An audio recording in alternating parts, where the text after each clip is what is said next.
Look at that. I hit the go live button 30 seconds early, and it was mainly because the inspector's crawling up over my hat, and it was kind of cute, but then he turned around as soon as I hit the go live button. He turned his head. Hi, everybody. I've got the inspector here. I thought I'd start with him because he's the hardest one to get out, because I've got to dig into the bioactive vivarium back there. He's crawling on my hat right now. I can't see him, but I can feel it. Oh, there we go. He's coming around. Look at that. So last time, I always get requests for people want to see the inspector, and last time it didn't work out because he was in shed. Hi, everybody. Hi, folks. Just jumping in. What's up, Robert, Lewis, Gerald? Big Tank Hank was in here at 9:56 a.m. He wins for the earliest person in the live. And so here we go. We've got the inspector crawling across my hat. This hat is, I don't know that I've ever worn this hat in a live stream. I always wear hats in lives. This is one that has been to Catalina Island with me for 10 years in a row. 10 days each year. It spent 100 days on Catalina Island. Or I guess maybe 9 years because of COVID. 90 days on Catalina Island, this hat. Hi, Stacy, Catherine, Kyle, Jordan. What's up, everybody? Glad to see you all. So we're going to talk a little bit, you know, as, oh my gosh, it's 2 a.m. in South Africa, and somebody's here from South Africa watching at 2 a.m. That's really nice. It always makes me feel good when somebody is across the world and watching at a very awkward time.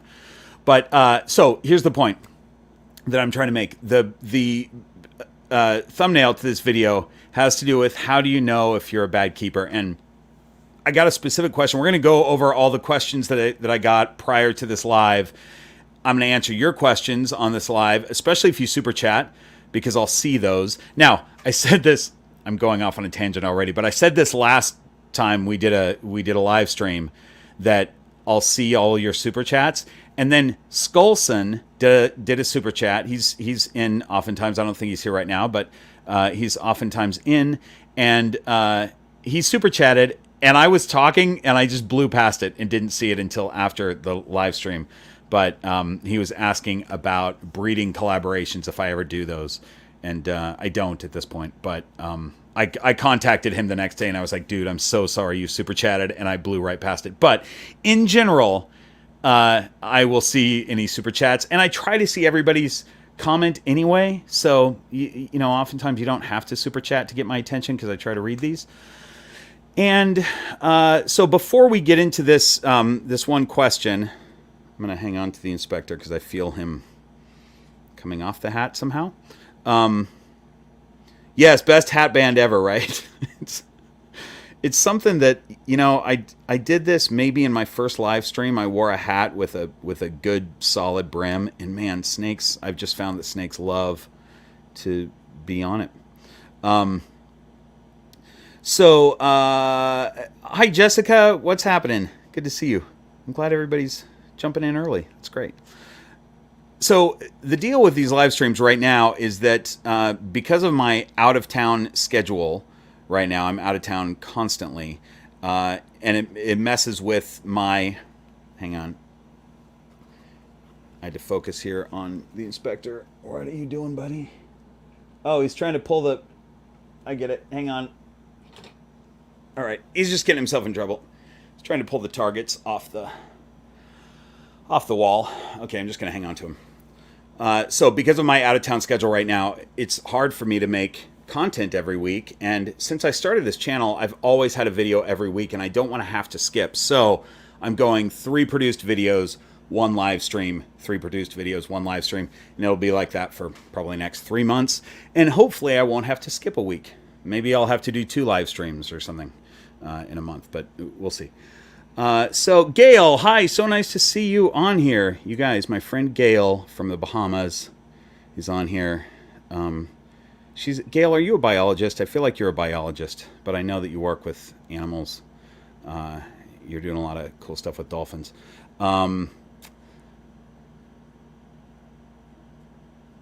Okay, Kyle, thanks for jumping in.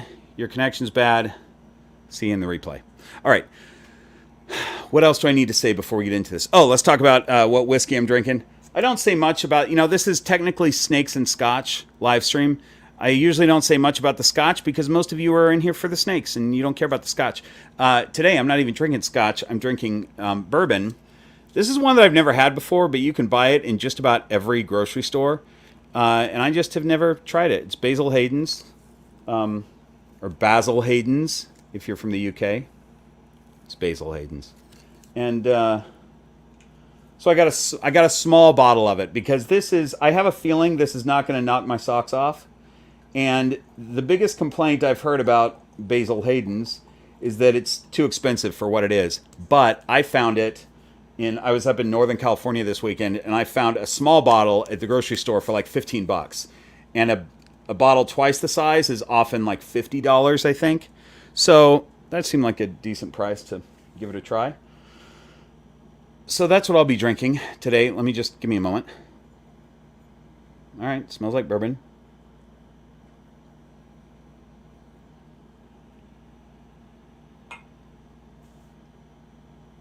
I mean, it's nice. It's not bad. I like to try ones that are entry level because sometimes people want to try Scotch with me or bourbon or something like that, and they're not really a whiskey person. And I tend to get really challenging Scotches and challenging whiskeys, so high ABV, alcohol percentage, and really challenging flavors that for newcomers they're not going to like that. So I like having some. Like Basil Hayden's, that's not super challenging. It's a nice little, it's decent. I have a bottle of Glenmorangie, for those of you who know Scotch. Glenmorangie, super not challenging, but it's a great one to start people on. So, I would say that for the Basil Hayden's. It's good. It's not bad. Definitely not a $50 Scotch, though. I mean, bourbon, though. That's for sure. All right, let me. Gail, you care about the bourbon. That's great. Oh, and you are a marine biologist. I thought so. Gail and I met on the set of a movie called Dolphin Island, which was such a blast. Spent 3 weeks maybe in the Bahamas. She lives out there. Let's see. Hi, everybody.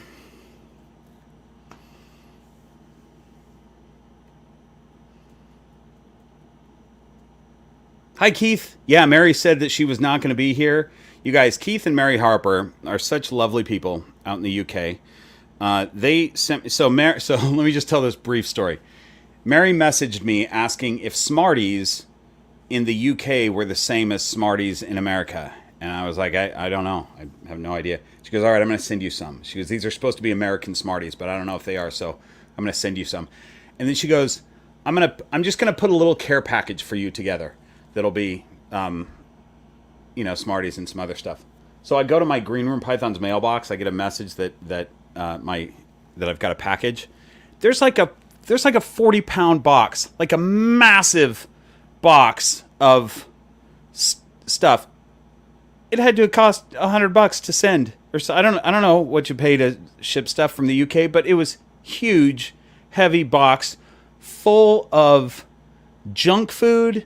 Some of it not junk food, like regular stuff that you would make. My neighbor / one of my best friends in the world is English, so she's going to make a dinner full of the stuff that they sent. But I'll tell you this, the UK has better junk food than America. And I don't usually eat junk food. I try to stay away from bread and sugar. But I gained maybe 40 pounds in the last week because of that box. And it was great. So thanks to Keith and Mary Harper for that fantastic little gift. That was awesome. Okay. So iridescent unicorn farts. I really appreciate the compliment. They say you are so awesome, Bob. I appreciate that. And you have the best YouTube handle. Really. I have not seen a better name than iridescent unicorn farts. It's fantastic. Okay. So, and by the way, the verdict on Smarties, the American ones that she sent, to my memory, now I haven't really eaten Smarties since I was a kid, but they're memorable. to my memory, it's exactly the same. So they have American Smarties there. But then she also sent me a thing from the UK that's called Smarties, but they're more like M&Ms, I would say, than. So I mean, they're definitely not like American Smarties. They're more like M&Ms. They're not as good though. That's the only thing that I can say that's not as good as what we have here. But sorry, I'm just dealing with my crazy animal here. The other stuff, there's so many. Here's why: because the UK has Cadbury. They're like Cadbury's is in somewhere in the UK. Hershey is in the United States.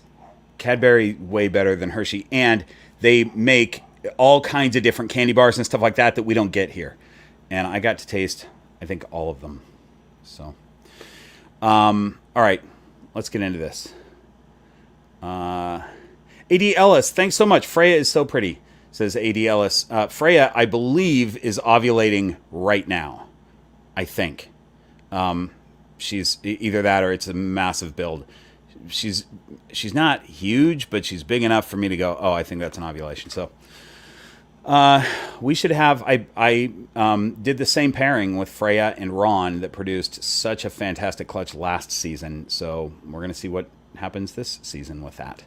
Let's talk about, let's get into this really quick. Because as you know, we're going to talk about all kinds of stuff. I answer questions that have nothing to do with snakes, have nothing to do with me. I'll answer whatever I can find, but I do want to get into before we forget the question. So basically, this question came up, and I've heard this a number of times. It's I'm gonna break it down to this. That hot librarian, thank you so much for the bourbon fund. It's always been for the Scotch fund. That hot librarian always donates to the Scotch fund, but since I'm drinking bourbon and she pays attention, we got a bourbon fund donation. That $5 will definitely go to bourbon and not Scotch. All right. So, a lot of there's a lot of people that will watch certain YouTubers, and this probably comes from elsewhere than just watching YouTubers, but with people's YouTube channels, you can really see what their setups are, and you can really see how they interact with their snakes. And I think a lot of people see that and they go, "Oh, I can't do that, so I feel like I'm a bad keeper." And I did a video. I think somebody correct me if I'm wrong, but I'm pretty sure it's the video that talks about racks. Or can a snake be happy in a rack? I think maybe is the name of the video that I did a couple months back. And I talked a lot about enrichment and things that I do with my snakes and ideas that you can have with your snake. But my point in it was that just do what you can do, and you don't have to do everything. And that really holds true with this situation where you see a YouTuber. And so, you guys, for instance, my set, I have this ladder as my background because it looks really cool. I have this bioactive setup that the inspector lives in for my background because it looks really cool. It might be completely different if I wasn't shooting a YouTube video. Like if I didn't want it, if I didn't absolutely need it to be aesthetically pleasing, it might be a different situation. Who knows? But the point is that when you see somebody doing something, let's take Lori Torini, for example. She does fantastic stuff with snakes. She works with training snakes. If you haven't seen her videos, they're great. She has a whole bunch of snakes all over her house, and she works with those snakes basically all day and all night. I've talked to Lori a number of times. I happen to know that she doesn't sleep. I think she's a supernatural being. She only requires a few hours of sleep a day, and she's with her snakes constantly.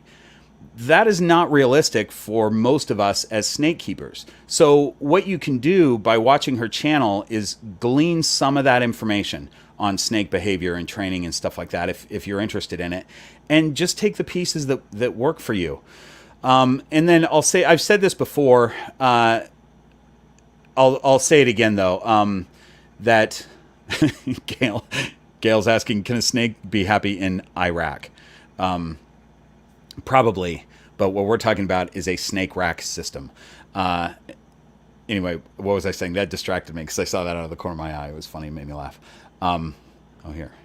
I always forget that I can do this. there's Gail's comment.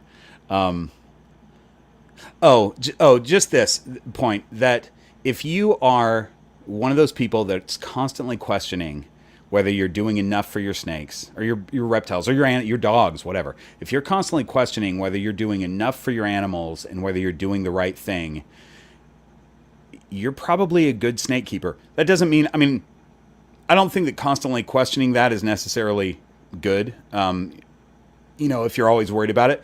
But you're also watching videos.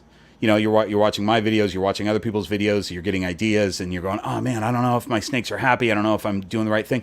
But you are at least concerned about it, and doing research. You're a fine snake keeper. You're doing just great with your animals. Not everybody has the kind of time. So back talking about Lori.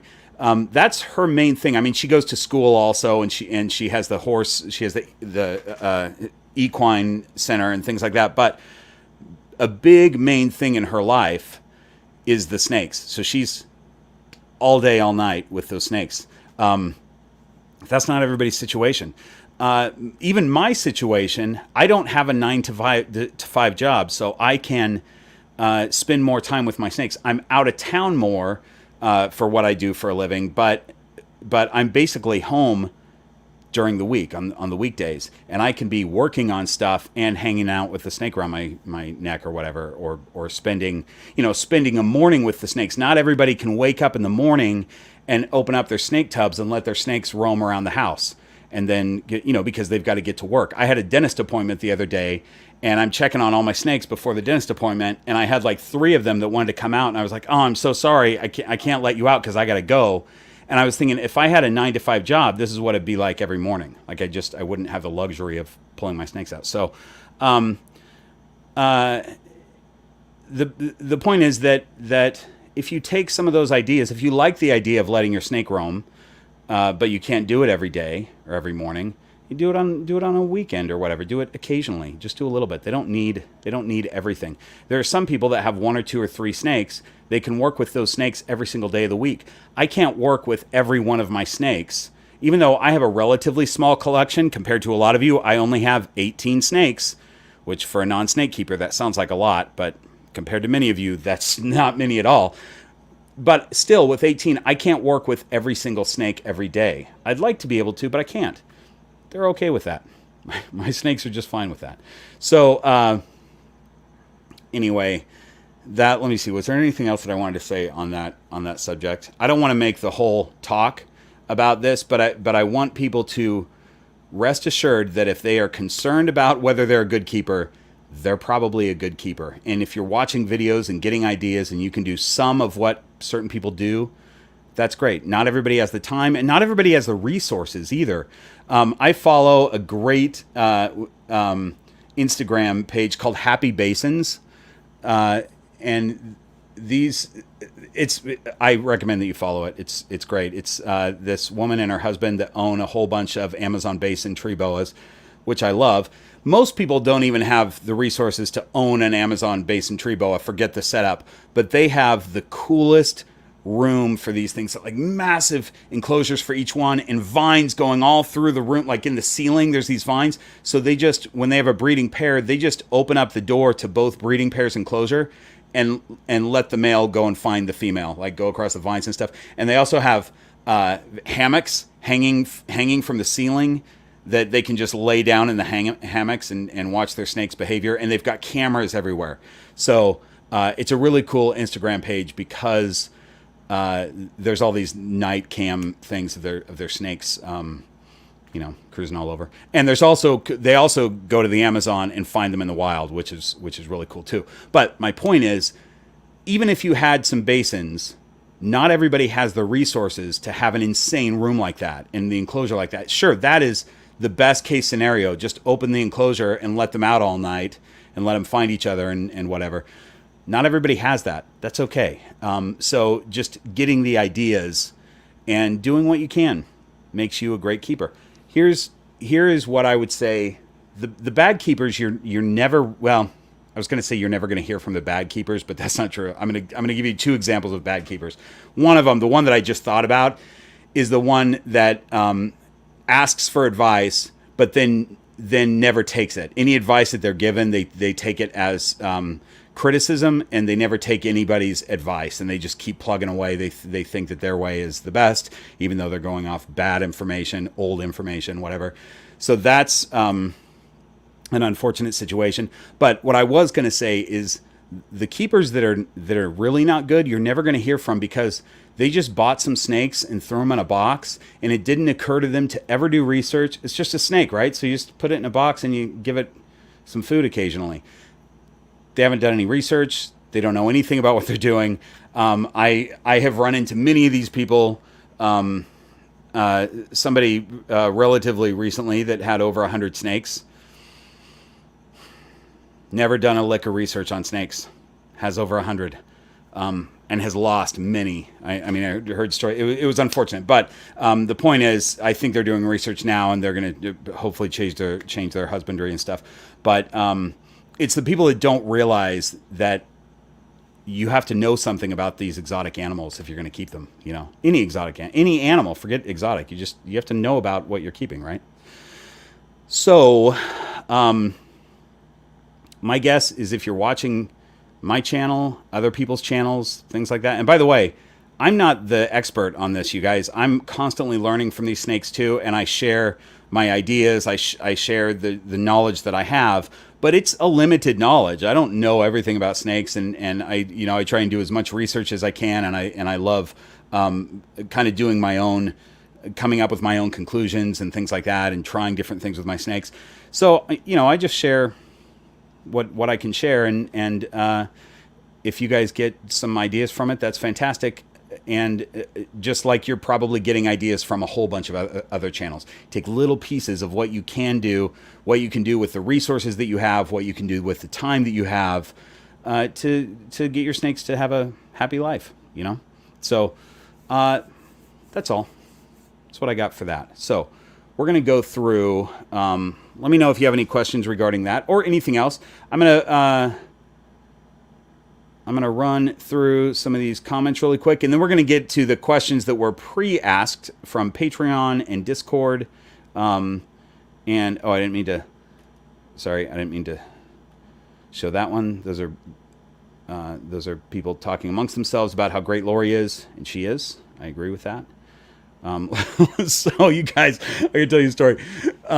So if you guys saw my video on puzzle feeding, puzzle feeders right here. Here's the puzzle feeder for the snakes. If you saw the video that I did on that, Lori watched that video and she messaged me. She's like, I'm so laughing at you right now because she goes, I wish you had told me that you were doing this, because I've got this whole paper that I'm writing on puzzle feeding, and there's the behaviors that you look for, and she goes because pythons don't, most pythons don't typically just eat carrion off the ground. Black-headed pythons do, but most are waiting in ambush for things, which, I mean, I knew that anyway, but I didn't really address that. And I should have addressed the fact that it's tough to get your ball python and even a reticulated python to do that, because they're usually just waiting for prey to come by. They're not picking it up dead off the ground.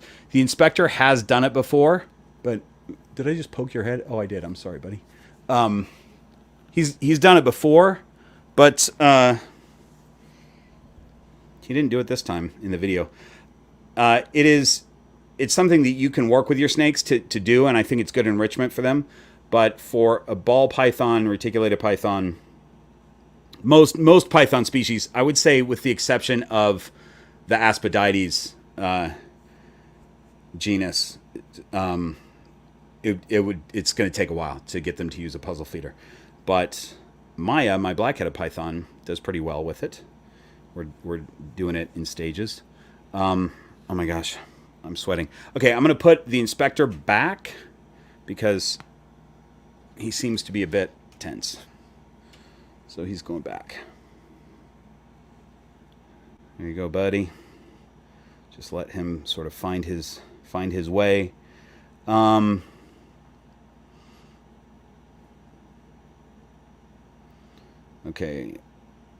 Let's see. I just copied and pasted. Some of these are not. Some of these I'm going to skip because they're not questions as much as comments. I should have went through and pre-looked at these. Frank is asking. Franca is asking, what are your experiences with offering UVB to royals? I don't have any experience offering UVB, but I've always said that I feel like it's probably beneficial to them. It is my guess. I don't currently have UVB on anybody right now. I think it's probably good, and if anybody is out there giving UVB to your royals, to your ball pythons, let me know. Let me know what you think. Do they come out and use it? Do they seem to use it? Does it color them up any better? Is there any results that you can share with us? Because that's interesting. It's good to know. Okay, so there's that. She also asks, by the way, was the cabin haunted? And that's, for those of you on Patreon, you know, sometimes I post non-snake related quick videos. And I was on tour up in Idlewild a couple weeks ago, staying at a cabin. I was performing at a festival there, and I just mentioned that there were some quirky bits about that cabin, and mentioned that it was probably haunted. And yes, I would say it was haunted, is my guess. But I did survive, so that was in question as to whether I would survive the weekend, and clearly I did. Okay, 2 questions back to back about shedding, and I have a video on shed that I did about 1.5 years ago, but I'm in the middle of making another one. So I'm still going to answer this, but there's a shed video coming up in a few weeks. What is the average timeline for shedding? How long typically between you notice pink belly to eyes blue to actual shed? Okay, and then, so that's that one. And then there's another one. Moni's is saying, my girl is not shedding as often as I thought she would. I actually talked to her about this also, but I'll share it with you guys. I feed her weekly appropriately sized rats. She eats every week. Her humidity is good. I thought at 1 year she would be larger by now. So, all right, let me just take these one at a time. Average timeline for shedding. So usually, let me think about this because I've never really timed it out, but I would say 1.5 weeks to 2 weeks from the time that you notice pink belly. But snakes are all different, you know. I would say, and I'm guessing here, so somebody put in the comments if you've timed it out and my guess is way off, but it seems to me that, you know, I'll notice a pink belly, and then within 5 days, 6 days, something like that, they're totally in blue. So their eyes are you know, milky, whatever. By the way, this is not a time to take your snake out and mess with them. I saw a very unfortunate boa constrictor recently that was out and about in public, completely, totally in blue and super tense, like, because they can't see at that point, right? And they don't know what's going on, and all of a sudden they're out of their home, and they, you know. So anyway, don't mess with your snake with their blue. And so from that point, here's the part that a lot of new keepers don't realize. They'll be in blue, and then they clear up. It looks like they're back to normal, but they're not, because they're going to shed and they're going to look even better than they look when they clear up. So, eyes blue, clear up. I'd say the clear up is 2 days, maybe, is my guess. And then they shed, you know, 2 or 3 days later, they'll shed. I got some really good footage of a couple of my snakes fully shedding. So I've got some cool B-roll for that new shed video. And then for Moni's, and I'll just share this. I've already talked to her about this, but she wasn't sure. Like, she thought that her snake would be larger, and I didn't know how big it was, so I asked her. She's saying that the snake sheds only every 2 months, and you know, I feel like the timeline for most normal growing snakes is about 6 weeks. So 8 weeks is fine. It's, you know, whatever, somewhere around 6 weeks ish. 8 weeks is not too bad. She's a year old, 280 grams. That's pretty small for a 1 year old. But it depends on body condition. But still, you know, I have. I'm trying to think of weights and ages right now, and I can't. But you know, Tiger Lily.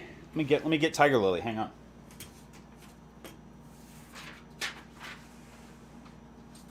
Hey, babes, you're at the front. You want to come out? You come out and see the folks. Tiger Lily. Now she is bigger than some. She's not on the small side at all, but she's 8 months old, and this is a. Oh, let's do this right now. Can I? Hang on.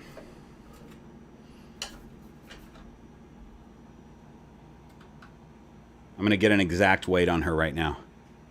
A lot of new keepers or people that have just ordered their snakes love this kind of stuff. 573. Because, you know, the grams, especially in America, grams mean absolutely nothing until you're really used to keeping reptiles. And so seeing a snake this size and then knowing that this is 573 grams is cool to know. Most of you are longtime snake keepers and you understand what that means. But so anyway, 8 months old, I'm guessing. She was born in September. Yeah, 8 months old. And you know, there's some in the clutch that are smaller than her, but still, that's, you know, at a year old, you know, I would say 500 to 700 grams is good for a year old.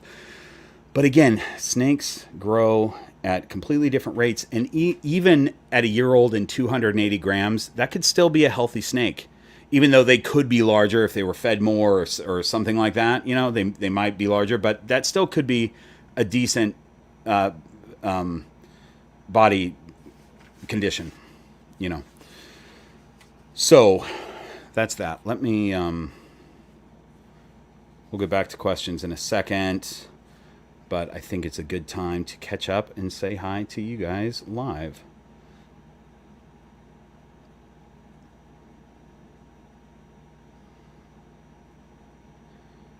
Hang on. I hope you all are chatting with yourselves.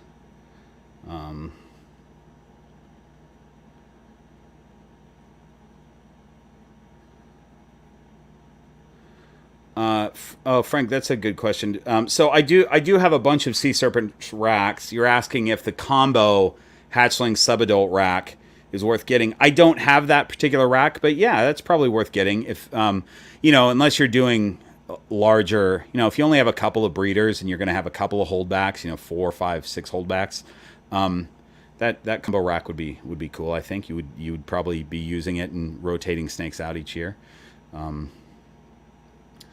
I really like the sea serpents racks. They seem to work really well.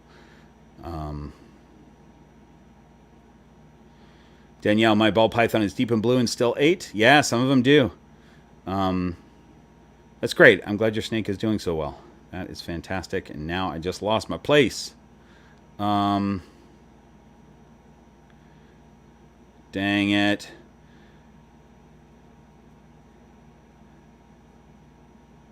What's up, Black Box cages and racks? You guys, I love Black Box. I have Echo is in a Black Box cage right now, and it's fantastic. They have they make not only the cages, but they also make really cool shelving. And for a reticulated python, especially a super dwarf, and you know, in the smaller cages, shelving is really nice to have because it gives them elevation for one thing, but also just extra space to crawl on it. It extends the square footage of your situation. The other thing they make, watch this, you guys. This is cool. I have one right here. So they make these hides out of the same PVC that they make their enclosures, and you can order these. I don't remember what they cost, but it's not very much. So I ordered 2 when I ordered Echo's cage, and I realized really quickly that she only needs one. She doesn't even need one because she's so small that this is way too big for her. but I use it as just sort of enrichment. But I put the other one just on my countertop here, and so the snakes, like this particular snake, she spent a couple hours in it today. They'll crawl around the countertop, and they know where this hide is.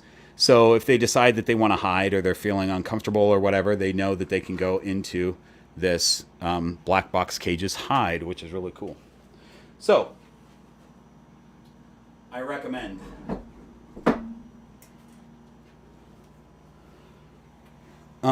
Okay. So thanks for being in, Black Box. I'm guessing that's Jennifer at Black Box that is in right now. You guys, also, this isn't officially announced yet, but I'm going to say it here. You get a 5% discount at Black Box if you put in the code GRP. Correct me if I'm wrong on that, Black Box Cages, but I believe that's the deal. 5% for GRP, Green Room Pythons.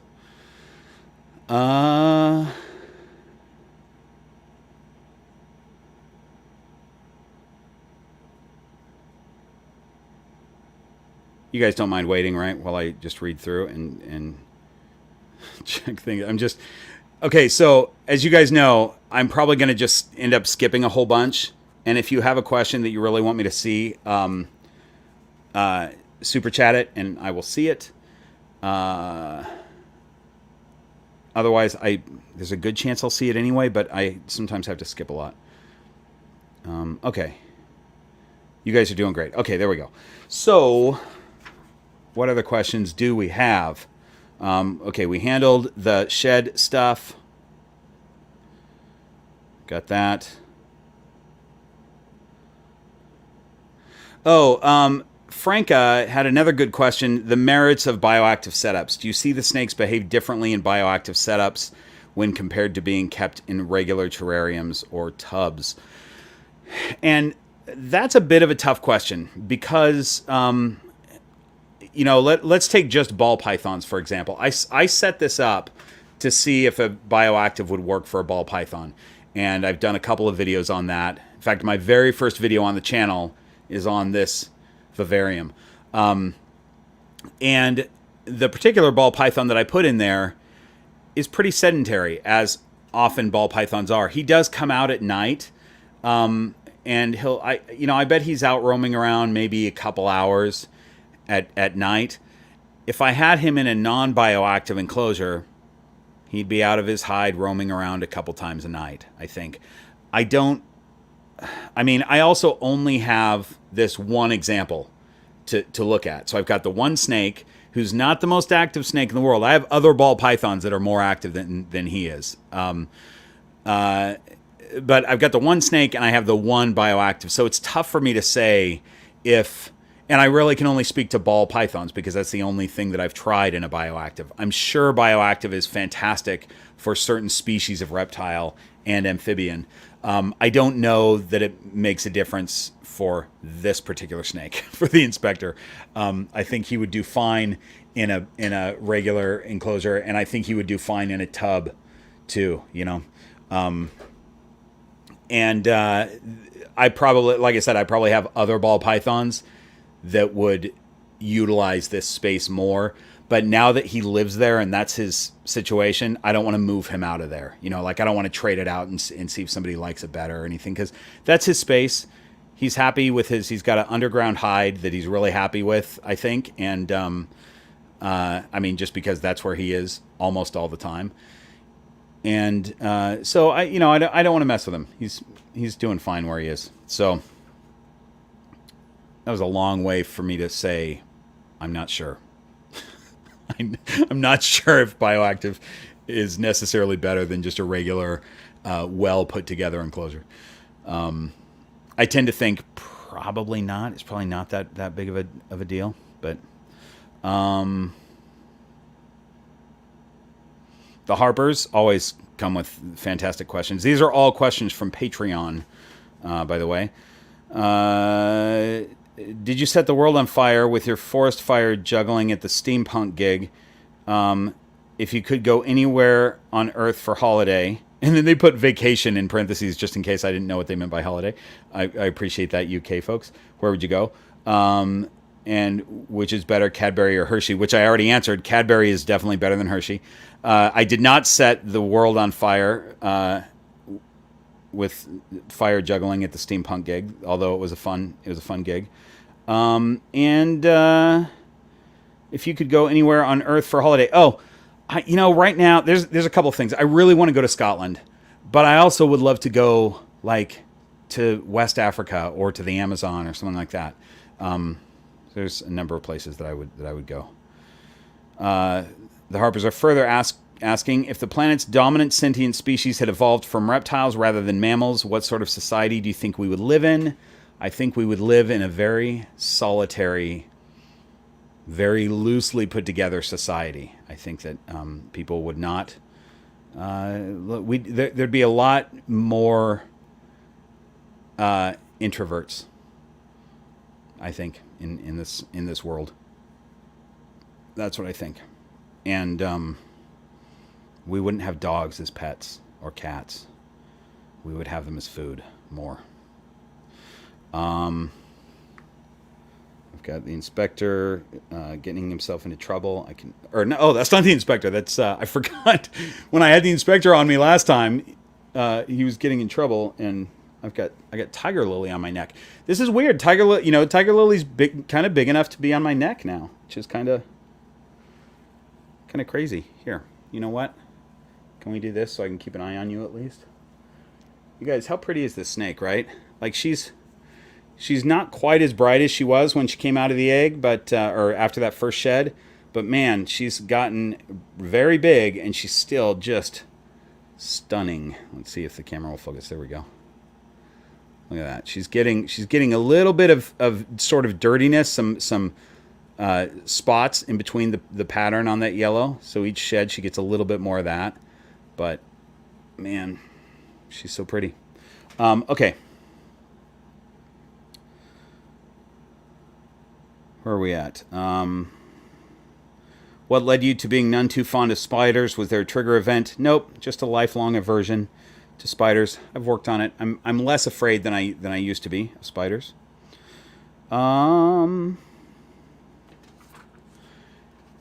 And then this is from Discord. You guys check out the Discord, the Python Green Room on Discord. There is a link to it. There's probably not a link to it yet at the bottom of this video, but all my other videos have links to the Discord. I just didn't fill all that in for this video yet. So this question is,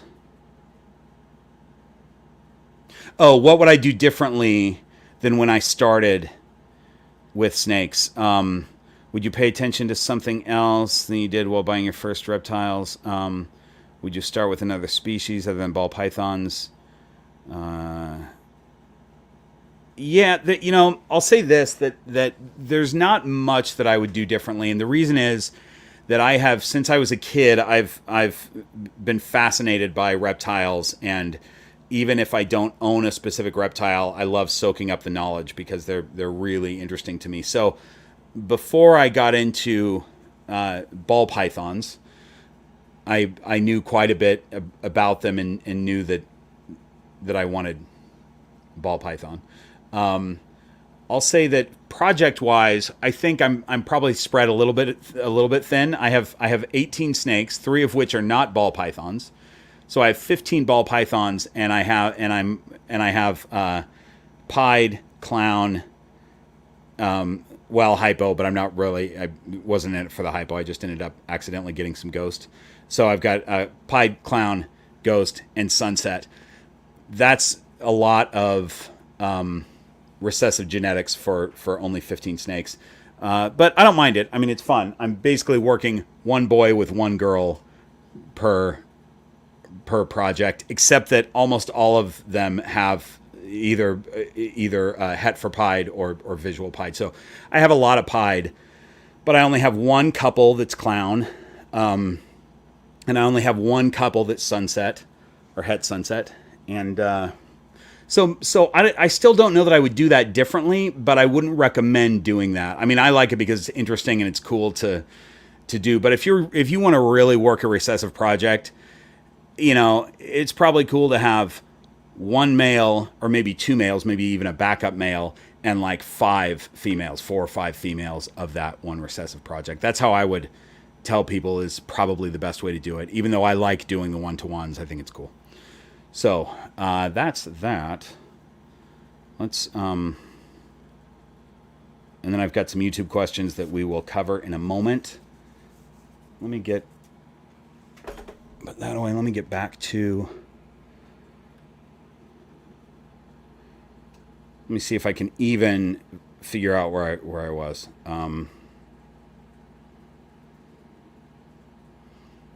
Okay, I like that you guys are chatting amongst yourselves. It makes it difficult for me to find for me to find where I was, and questions that are specific to me.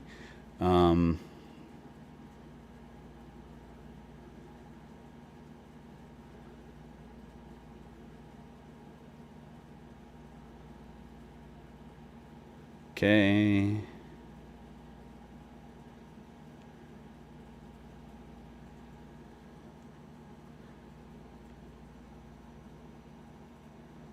Okay, Brandy, good question. Not sure if you answered this, and I haven't answered it in this video. How do you recommend handling a snake that hates to be handled? We got her at 1 year old. So the first thing to know is that most snakes, just out of the gate, unless they've been socialized somehow, are going to hate to be handled. Snakes don't like to be touched. They don't like the sensation of touch. A lot of times you can go in and not even pick up your snake, but just put your hand on their back, and you'll feel them kind of bump a little bit. They're kind of going, get off me, get off me. So not only do they not really like to be handled, they don't like to be touched because they don't know what that is. It's a threat to them. So the fact that they hate to be handled, the reason is that they feel threatened by being handled. So habituating them to it and socializing them makes them understand that humans are not going to hurt them, or at least the person that cares for them is not going to hurt them, and that it's okay and that there's nothing to be afraid of. That's relatively easy to do with a hatchling, and it just takes a little bit more patience with a 1 year old, assuming the 1 year old hasn't been handled much in the past. We'll say, take Kata, for example. Kata is my ivory. She's a GHI ivory, and I haven't even had her a year. She is maybe 4 years old, and she lived with a breeder that had lots of animals and didn't really handle them, which is fine. She was probably happy in her tub not being handled. I haven't handled her a ton. I mean, I have a bit, but now it's breeding season, so I don't want to mess with her too much. So Kata is definitely uncomfortable with being handled. I think she's at a point now where she knows that I'm not going to hurt her.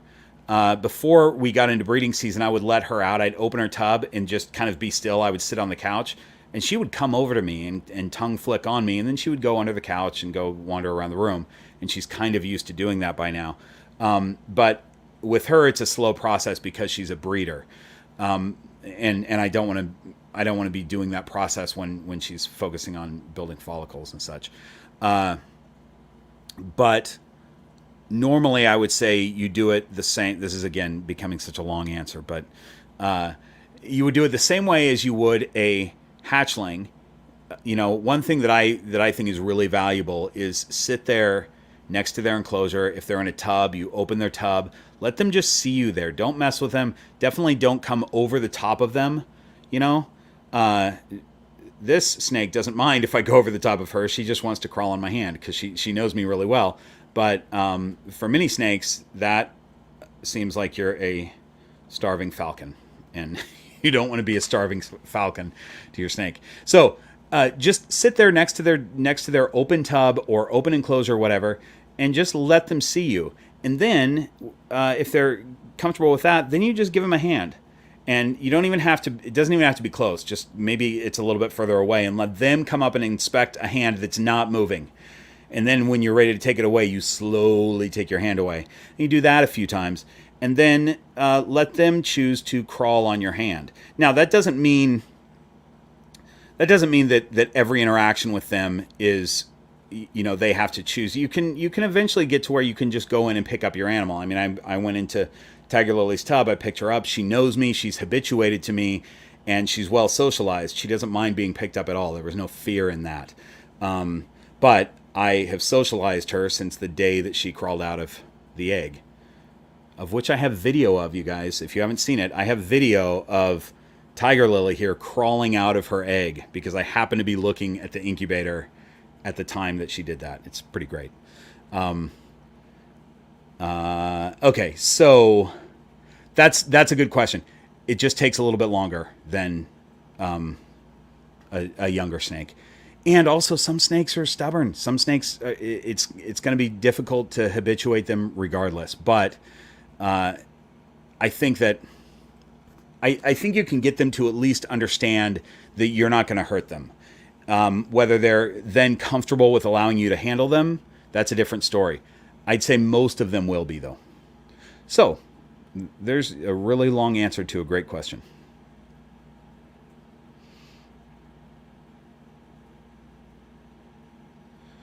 Okay, now I'm back to not knowing where I am, so sorry if I miss your question, you guys.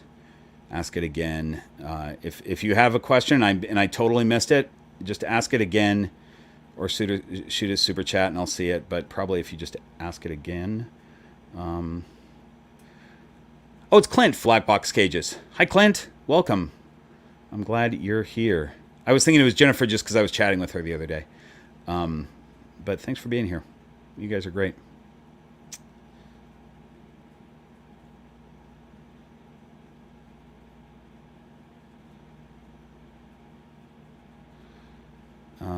Let's see, just cruising through.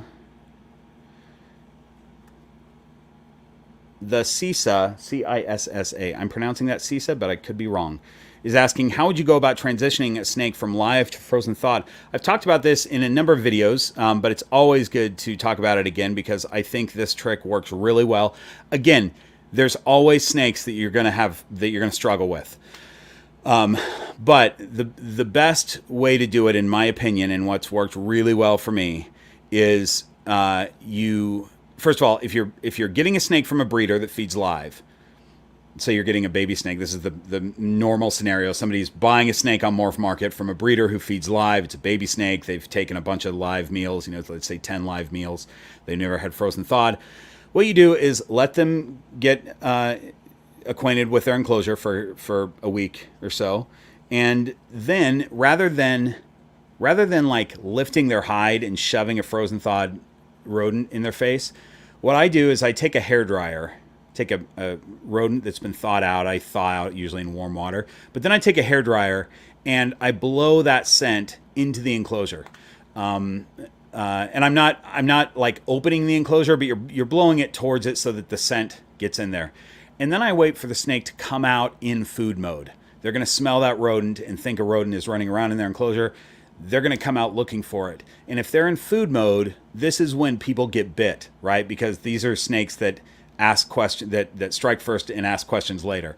So that's the state that you want your snake in. Then you offer it the frozen thawed, and most of the time they'll take it if they're in food mode.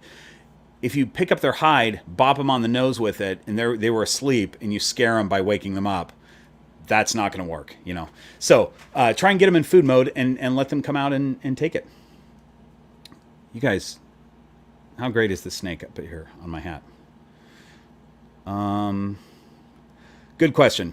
That's always a tough thing for people, and it's also not as hard as a lot of people think because it's talked about a lot. So people that haven't done it before, oftentimes you just offer your snake the frozen thawed and they'll take it. It's usually not a big deal, but sometimes it takes some time.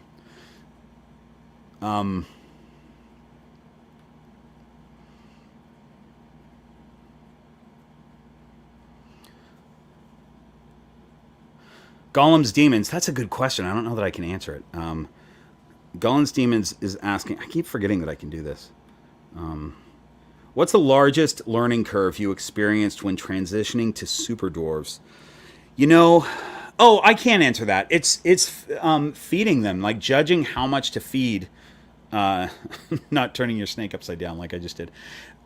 It's judging how much to feed these animals. Um, I think when I first got Echo, I was feeding her a little bit too big, and then uh, I tried to compensate, and I may have been feeding her a little bit too small, but I think she's fine. I mean, she didn't. She never got skinny, but she had a fast growth spurt, and I was like, oh, I think maybe I'm feeding too big. Um, so then I was feeding less, and then I had an issue where she regurgitated because I had fed her still very small. She got a small meal, but I fed her different types of prey. I fed her a mouse and I think it was a mouse and two quail, and her digestive system just took too long to get through all that fur and beaks and feathers and everything. And she regurgitated like on day 4 because it was that little tiny bit that was left was going bad in her belly. Um, that was unfortunate. So yeah, it's the feeding, but I think I've got it dialed in. I mean, I have Stella. I'll get Stella out here shortly. Echo actually just ate yesterday, and Stella hasn't eaten though. She's skipping a week. That's the thing. Eventually, you dial it in, and with my snakes, I don't feed them all on one day.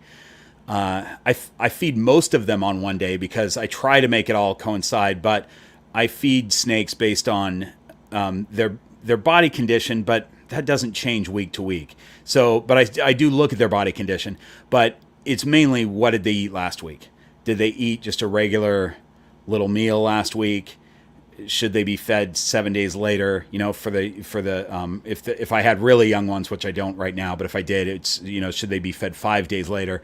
And if they had a big meal, like Stella had a big meal last week, so she'll skip a week. She'll get fed between 10 and 14 days later. I'll give her something, kind of depending on how they're acting. And the super dwarfs, that's another thing with super dwarfs is, a ball python when they're hungry, like she is,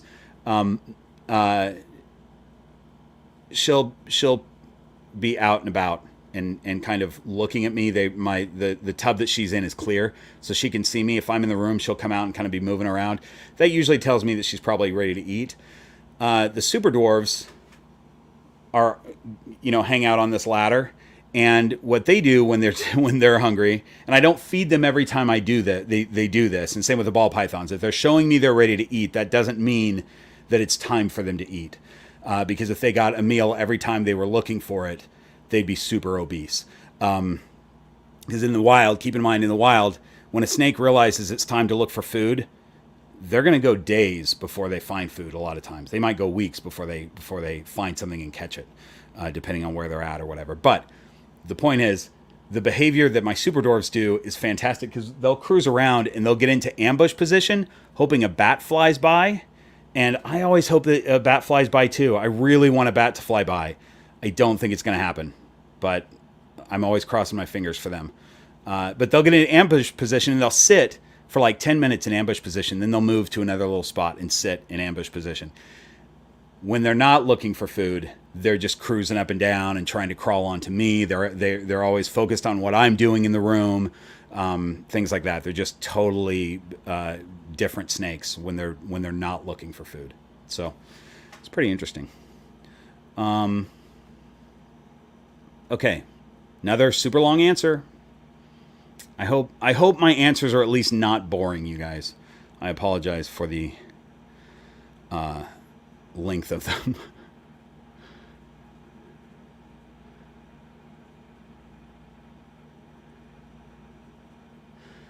Eric, transitioning to a 4x2x2 enclosure as soon as possible with your ball. I think you said ball python, right? Yeah, ball python in an iris. Yeah, you can totally do that. Most snakes, everybody says that a small ball python, you want them in a small container.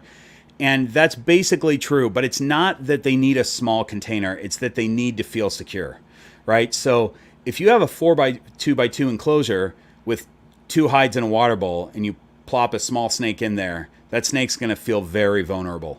But if you have a 4x2x2 enclosure with 2 hides, a water bowl, a half log dome, which by the way is not a hide.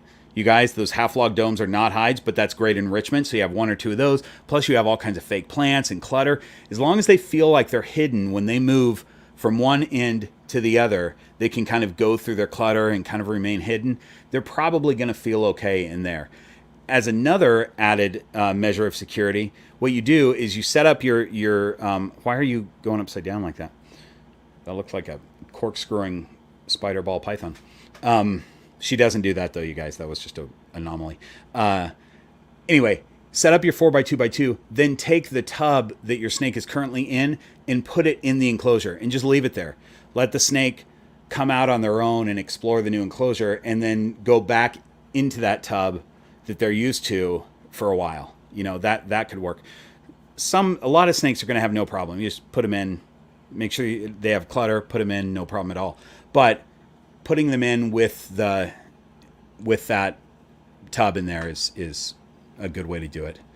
I got a super chat. Lori, thank you so much for the super chat. Oh my gosh, that's so nice. Lori says, that's such a big super chat, Lori. I really appreciate you. Marie is amazing. Marie is a snake that, Marie is Tiger Lily's sister. I say brother and sister in these, but sibling. But Marie is amazing. Darwin still hasn't eaten. Lori, well, let's figure that out with Darwin. I'll chat with you later privately about Darwin, see if we can get him eating. I'm trying to remember. That's normal. Glad I could finally make the live, better late than never. Yeah, I'm glad you're here, Lori. Yeah, you know, I always see people posting on Facebook. In some Facebook group, my snake won't eat. What should I do? And like half the comments are people going, "Oh, that's normal. It's a ball python. That's normal. They just don't eat sometimes." It's not normal. It's something that is common. There's a difference between common and normal. So for a snake to go on a hunger strike, with the exception of breeding snakes, breeding males, breeding females, that is kind of normal. That's something that you can expect from most ball pythons if they're breeding. But outside of that, it's common for a ball python to go off of food because there's something wrong. They're uncomfortable for some reason. So it's always such a bummer when I see people giving that advice in Facebook groups to new keepers going, "Oh, it's normal. They just do that."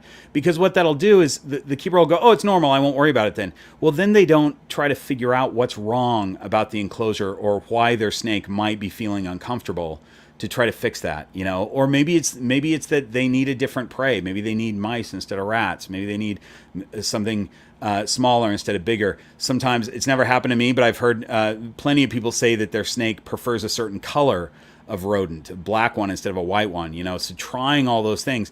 There's so many things to try to get your snake to eat. That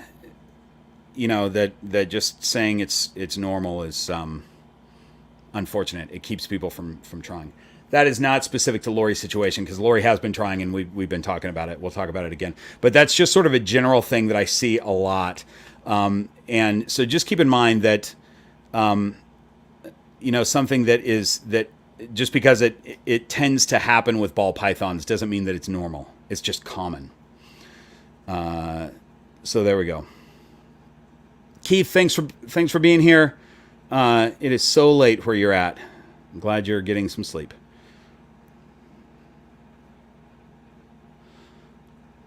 Chanteuse 1978. I'm glad the hairdryer trick worked for you. That's fantastic. I hear that a lot. I get that message a lot. It makes me feel good that people are using that hairdryer trick and it works well for them.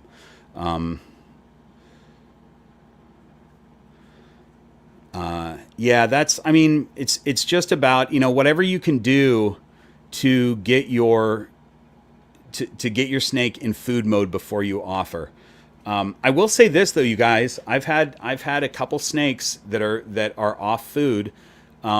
Ron, for one thing, he's my breeding male, and I don't worry about him because he's off. He is off food because it's breeding season. But I got him to eat the other day. Molly Malone and Evie, you've heard me talk about both of them if you watch my videos. They tend to go off and on food. They both ate. Like all of my problem eaters, and then Damara, believe it or not, my pinstripe girl that I have a lot, she went off food for a while, and she's been a crazy good eater. So I think there was something wrong where she decided that she didn't want to eat, and that was really stressing me out. But she ate the other day too, and it was one of the only times that I didn't use a hairdryer at all. I heated them up in plastic bags in water. I don't like having wet rats, so I put them in plastic bags in hot water, and I heated them up. So the snakes didn't know they were getting fed, and I just wanted to see what would happen, and everybody ate. So I don't know. That's kind of the opposite. That has nothing to do with switching from frozen thawed from live to frozen thawed, though. I still stand by the hairdryer trick for that. But I don't know what it is about. I didn't use the hairdryer this time, and they all ate. Maybe it's that they're used to the hairdryer thing happening. They're used to, the air being permeated with rodent, and the ones who don't eat are like, oh, I smell rodents, but I'm not going to eat. And maybe I just surprised them with it. I, opened their enclosure and was like, surprise, look, a warm rat. And they took it. I don't know. It's kind of weird. So,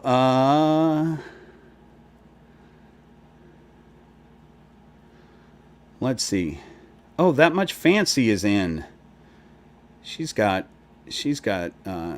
Tiger Lily's brother, Soba. He's a good boy. He's well target trained. Hang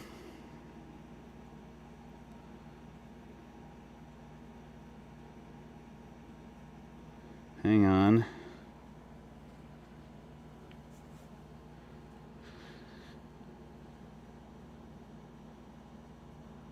So, Lewis, for Stuck Shed, again, this is coming out in a new video pretty soon. I'm just going to hang on to Tiger Lily here while she cruises around my hat.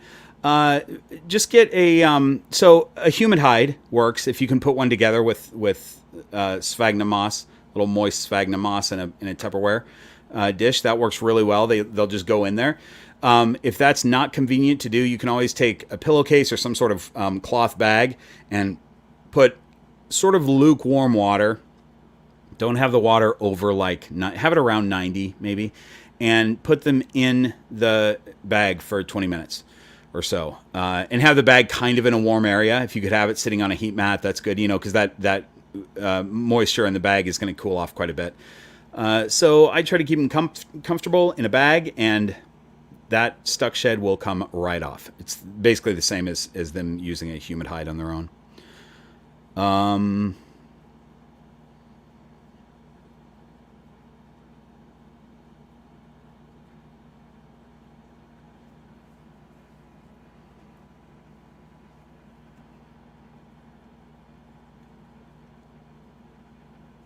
Have you ever had a new snake that just doesn't like you? Theater Sabs 09. That's a great question. I'll go back to I said this before earlier. There's probably a lot of people in now that weren't in when I was talking about this. But the default setting for a snake is not to like you, and it's nothing against you. It's just that they are wired to think that everything is going to murder them. And so yeah, if they haven't been socialized, they don't like you. And I'll tell you, I've said this in videos before, but I'll say it again. Captain Farrell is a great example of that. Let me see if he can come out. He ate. Oh, I guess it's been 2 days. He can come out. Let me grab Captain Farrell. We're going to talk about him for a second. Put Tiger Lily back.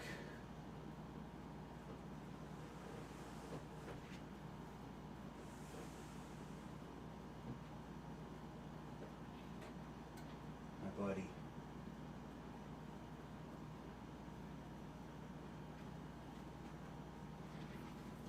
Okay. This is Captain Farrell. He is a inchy, what is he? Let me see if I can remember. He's an inchy pied, 66% het hypo, 50% het ultramel, maybe Orange Stream too. I can't remember. I have to look. But it came from Aussie Boyd's, and he's a fantastic snake. And Oz, if you know Aussie Boyd's, that's one of the top breeders of ball pythons in America. He has a ton of snakes. He does not have time to socialize one of his hundreds of hatchlings. So Captain Farrell came to me super defensive. I was going to say aggressive, but as we know, snakes are not aggressive. But he was aggressively defensive in that I put him in a hatchling tub, and all of my tubs are not opaque; they're see-through. Anytime I walked by, he'd strike the tub. So like he was constantly striking the tub, and finally I would cover the tub so that he couldn't see me walking by, and I was like, man, this snake is a problem. It took him maybe 3 weeks of socialization of me, opening the tub, showing him that I'm right there, like walking up to the tub, but then not making the movements. He was striking at movement, right? So it was about 3 weeks of just opening the tub and letting him see me there through the tub, and then seeing my hand right up at the top of the tub, not moving, but just right there. And then he would eventually, after a few days of that, he would come out and tongue flick the top of my hand a little bit. And then he got used to that. And he is the nicest, most socialized young man. Didn't take long at all for him. A lot of snakes take longer. He was probably the biggest turnaround. He was so he just was striking constantly. He never bit me though, but he was constantly striking when he got here. He was just really afraid, and turned around super fast. He's a cool little boy. So, good question.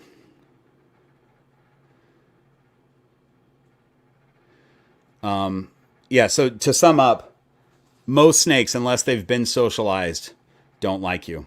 And even, if, let's say somebody buys a snake from me, I try to socialize all my snakes. I don't work with a ton of snakes. I don't have a ton of them, and I have the time to work with the babies that I have in a season. Even if I have, I might have 3 clutches this season, maybe. That's not many snakes. So I can work with them. They might be socialized and happy, but I could ship them to you, and they could go through the shipping process, and that might change them a little bit. Just the fear of the new a new enclosure, that might take them a little bit of time before they're re-socialized again. So you just never know what you're going to get. Oh, whoops. Hang on.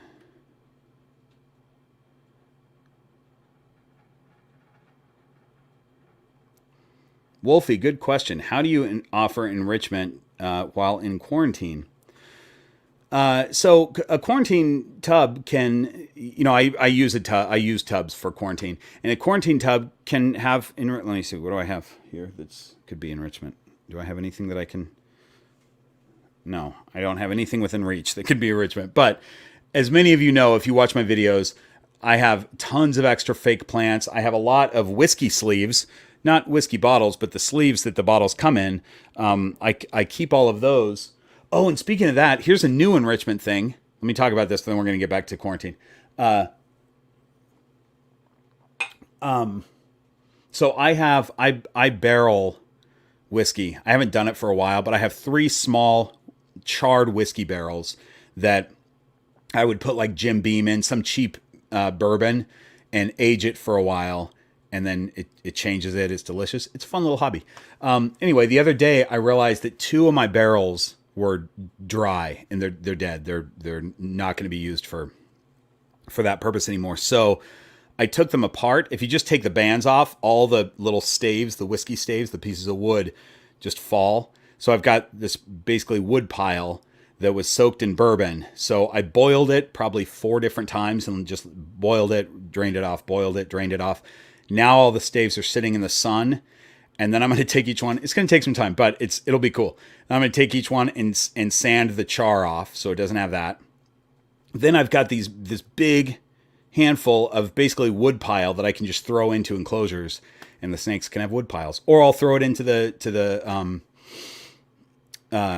playpen that I use a lot. It could be playpen enrichment. So anything, I said this recently in a video too, anything that's trash, cardboard stuff that's trash, just put it in the enclosure for enrichment for a while, and then when it gets soiled or whatever, then throw it away. So I do that a lot with quarantine tubs, but also everybody else. Anything that's quarantine enrichment doesn't go obviously into another enclosure until it's super sterilized. The other thing in fact, I'll get Stella here shortly. But for Stella, my other super dwarf reticulated python, I wanted her to be able to come out and climb around, but she couldn't be on the ladder because she was in quarantine and Echo was in this ladder. So I have a strip of track lighting across the ceiling on the other side, over there. And so I was using this rope, right now this rope is attached to some netting, but it was just the rope itself. And I would turn off the lights, make sure that the lights in the strip lighting weren't hot. And I would just attach the rope to it. And that ended up being her tree. She would climb up the rope and then it back and forth across the strip lighting. And that way she stayed out of the area of any other snakes, and she had her own little bit of fun time on her own tree. Good question. Hang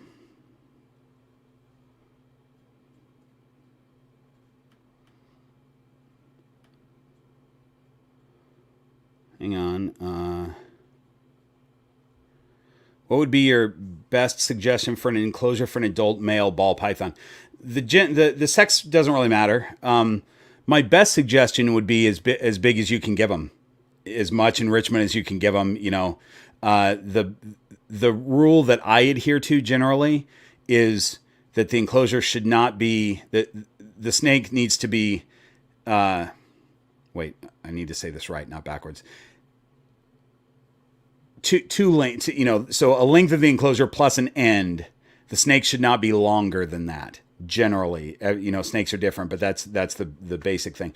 But if you can give them a massive 8-foot enclosure to cruise around, give it to them. You never know what they'll use. Like I said, the inspector, that's not very big, but that's plenty big enough for him, and he barely uses it. He's underground almost all the time. But when he does come out at night, he's got some stuff to climb around on. So the best suggestion, I don't think that you should go with bare minimum. I just said that what I think of as bare minimum, but do what you can do with the space you have.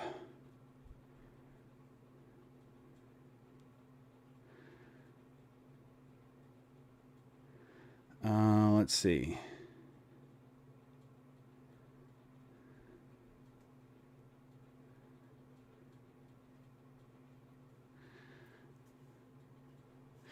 M. Senshi, would you call your handling style mostly choice-based after you socialize them?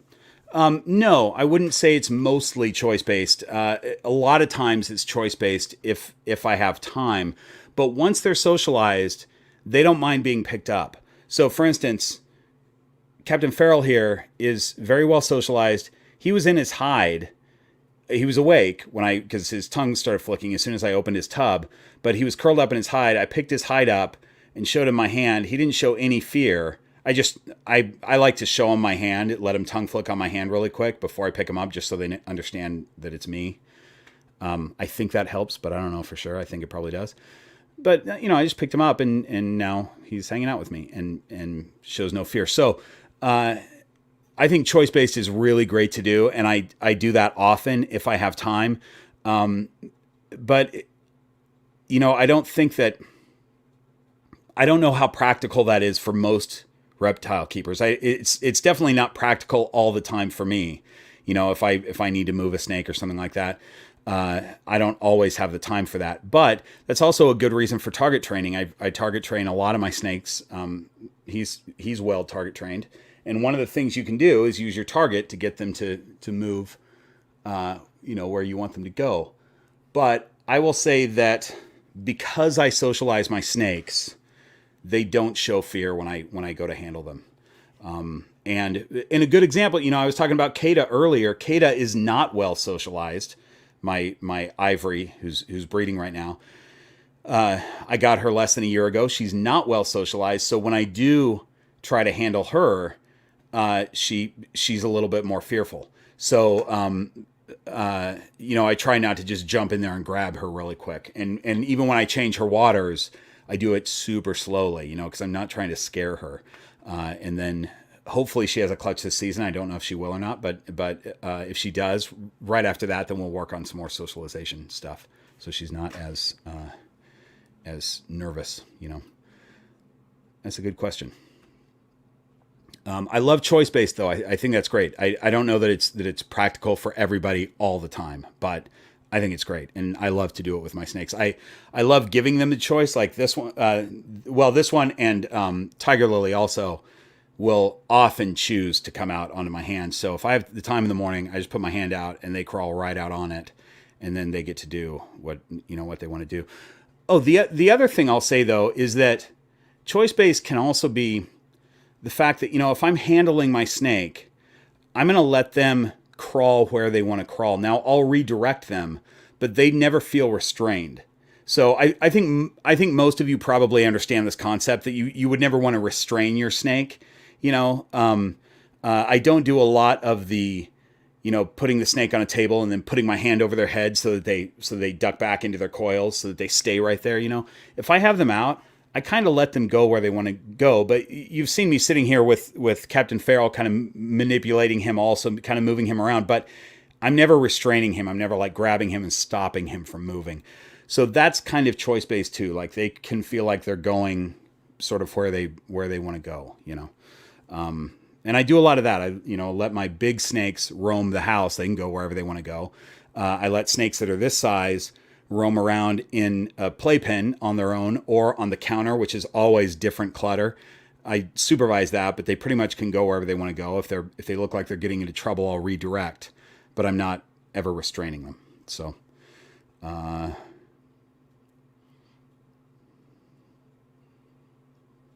black box cages, yes. Snakes are like a box of chocolates. That's true. You never know what you're going to get. You really don't. I mean, that's the thing. I'm going to do a video on this, you guys. I think I'm going to, if there's enough interest. I think I will. But it has to do with personalities within a species. I'm going to use ball pythons as the species because that's what I have the most of. But you really don't know what you're going to get when you just order a snake. There are certain things that you can count on. You can kind of count on because of the species that it is. You know that if you're getting a ball python, they're probably going to be in their hide most of the time. They're going to be a nocturnal / crepuscular animal. There's certain things that because of their species, you can predict how they're going to act. But within that, you also have personalities, and there's wide ranges of what they're going to do and how they're going to act based on that. So that's going to be a video. I think it's coming up soon. Let me know if you think that's a good idea. Also, if you have other ideas for videos, let me know what those are because I can always use video ideas.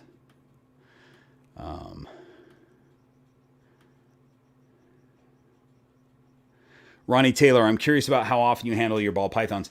That's a good question too. I handle them.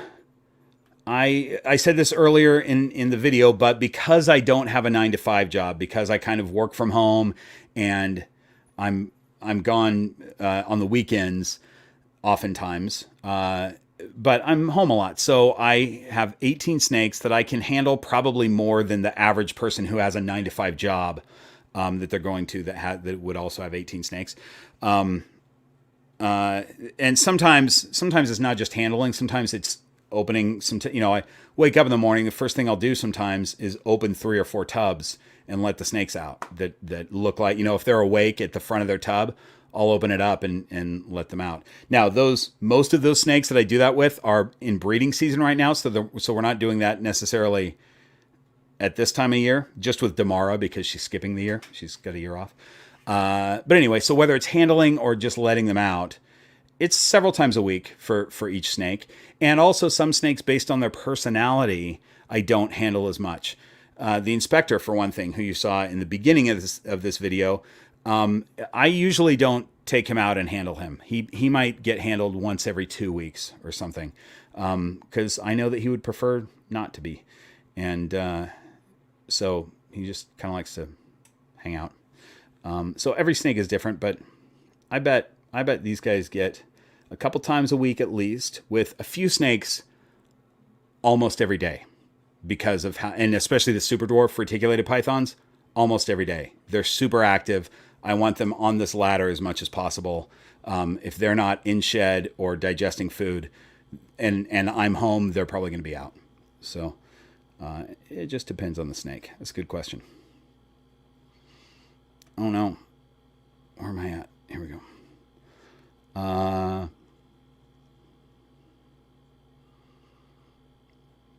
Shalee Clements, what kind of live plants for bioactive? I have a video on that. It's kind of old, but it's still a good video. Sturdy ones. Ball pythons are heavy-bodied. The inspector is a full-grown male. He'll still get a little bit bigger, but he's basically a full-grown male in there, and he can trample a plant. Let's see, what can you see? Hold on. Okay. I forget what this is called, but it's a sturdy plant. Make sure that you know the name of the plant, and make sure you look it up and it's safe for reptiles. It's safe for snakes. At one point, I knew what the name of this plant was. I don't anymore. This is a Swiss cheese vine. Vines are great. Swiss cheese vine. Pothos is great. Anything that's sturdy and safe for snakes. Mother-in-law's tongue, also known as a snake plant. You can't see it back there because it's laid down because the inspector trampled it, but it's laid down on the ground, but it's not dead. Those are really hardy. So, good question.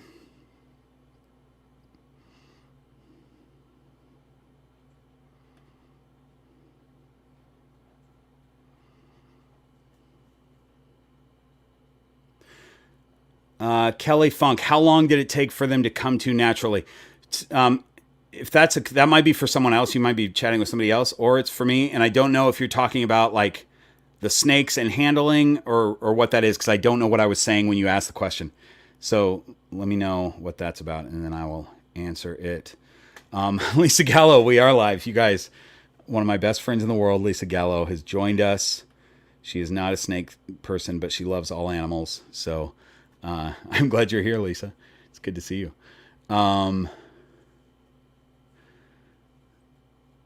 Let's see. Eric Covey, I have a new question. If I get a second ball python, should I use Morph Market or a Reptile Expo so that I can see if it's a good personality match? So here's my thought on that. That's a good question also. You could go either way with this. There are pros and cons to each.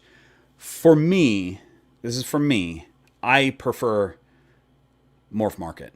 And the reason, I have bought snakes at expos before, but the reason for that is that with Morph Market, I can buy. I also usually only buy from breeders that I know well. Now there have been a couple of times that I've bought from snakes from unknown breeders, and I've just done some research to make sure that they have a decent reputation. But I can go on to Morph Market and see that Aussie Boyd's has a beautiful inchy pied bunch of het snake available, and I know that Aussie is fantastic, and I'll get a great snake.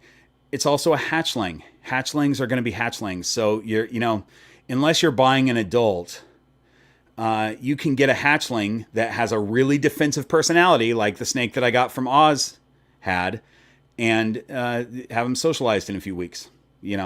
If it's an adult, that's a little bit of a different story. So that being said, I almost bought at the Pomona show. There were several adult snakes that I was holding and fell in love with that I almost bought. And I ended up at the Pomona show buying a yearling black-headed python.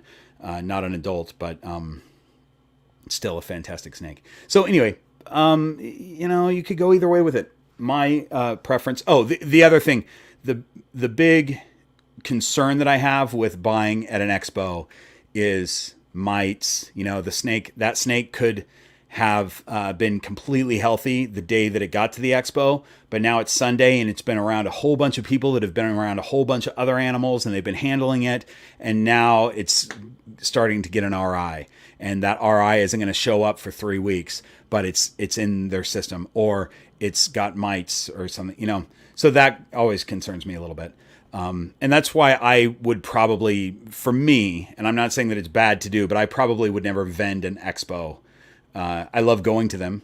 They're great. They're super fun, but I don't know that I want to bring a bunch of my snakes to an expo and then bring them home and have them all in quarantine, for a few weeks. I just don't want to mess with that.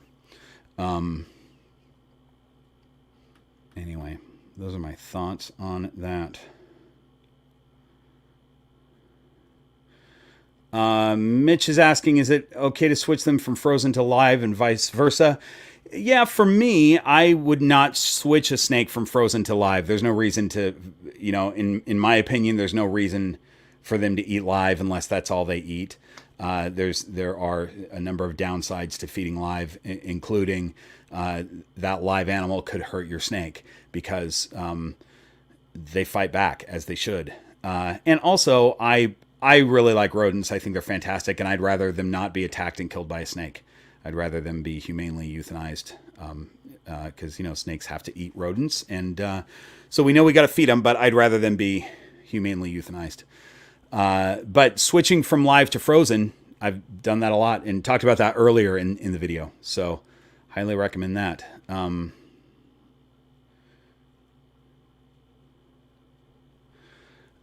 Also really good question. Do you have to disinfect houseplants? Yes.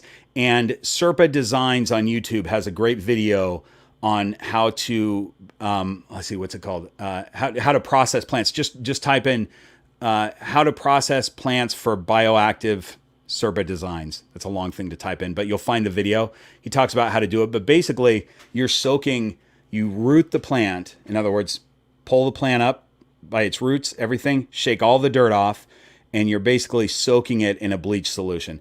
And he has the exact amount of bleach to water, and I think you soak it for 5 minutes or maybe 3 or something, and then rinse it off. But yeah, you want to kill anything that's on those plants, especially if you're getting it from like Home Depot or something like that.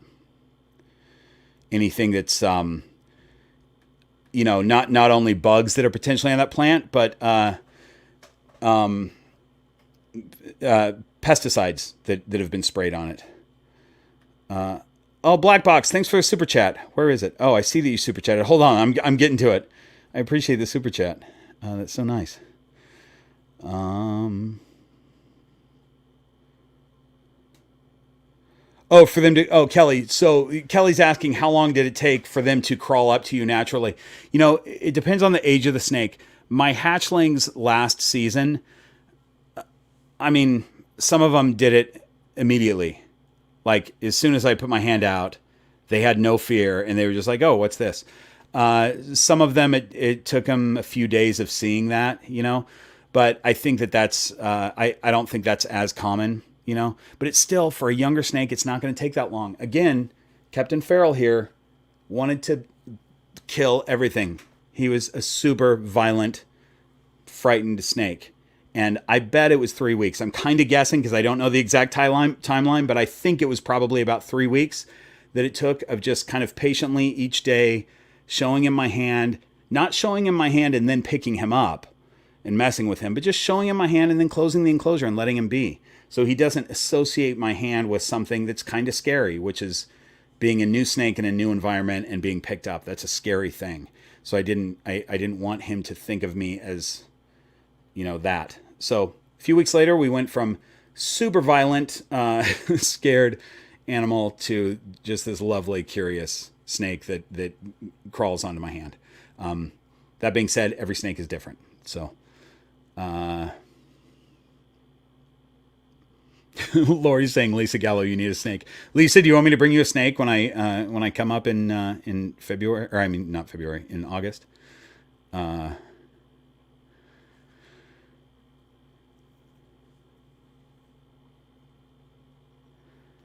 C.O. Moore, what's the best way to set up a hygrometer in the enclosure? You just set it on the substrate. That's what I do. That's not true. In the Bioactive, I have, you can't see it, but I have a thermometer hygrometer that I have taken hot glue. Hot glue is really good to use because it cures pretty quickly and it doesn't have an odor.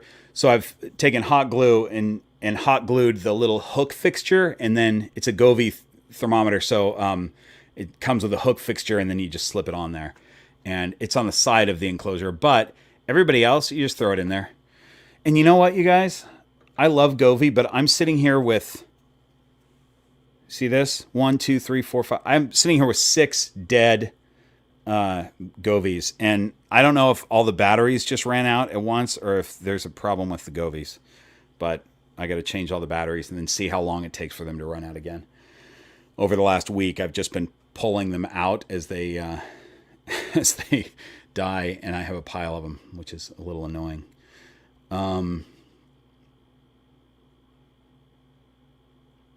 Wolfie, that's a really good point that you're making about expos.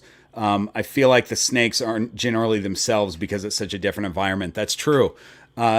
Again, for babies, I don't think it matters as much. But for the adults, they're going to act a little bit different. They're going to be a little scared. There's all kinds of sensory input going on that they're not used to. And that's a really good point. It's going to be hard to tell what the personality of that snake is by a few minutes of holding it at a really frightening expo. Frightening for them.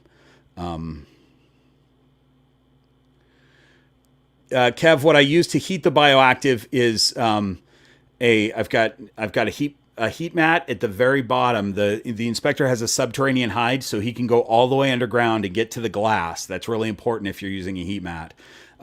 So he sits on the glass at 90, and then I have a CHE on the warm side also that keeps that end somewhere between 86 and 90. But he's always sitting on the glass at 90. So I use both. These taller enclosures, you need heat from the top also. You could just use heat from the top if you have it set up right. You don't have to have belly heat necessarily, but belly heat is just convenient to do.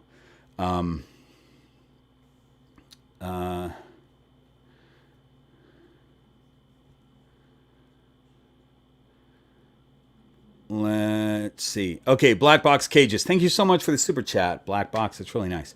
When you say your larger snakes roam the house, how much of the house do you let them roam? One room. So I'm exaggerating when I say the house. I basically keep them to one room. I close off. There's a bathroom that they could get into. I make sure that that's closed off. And then there's another open room over here that I can't close, but I don't want them going in there.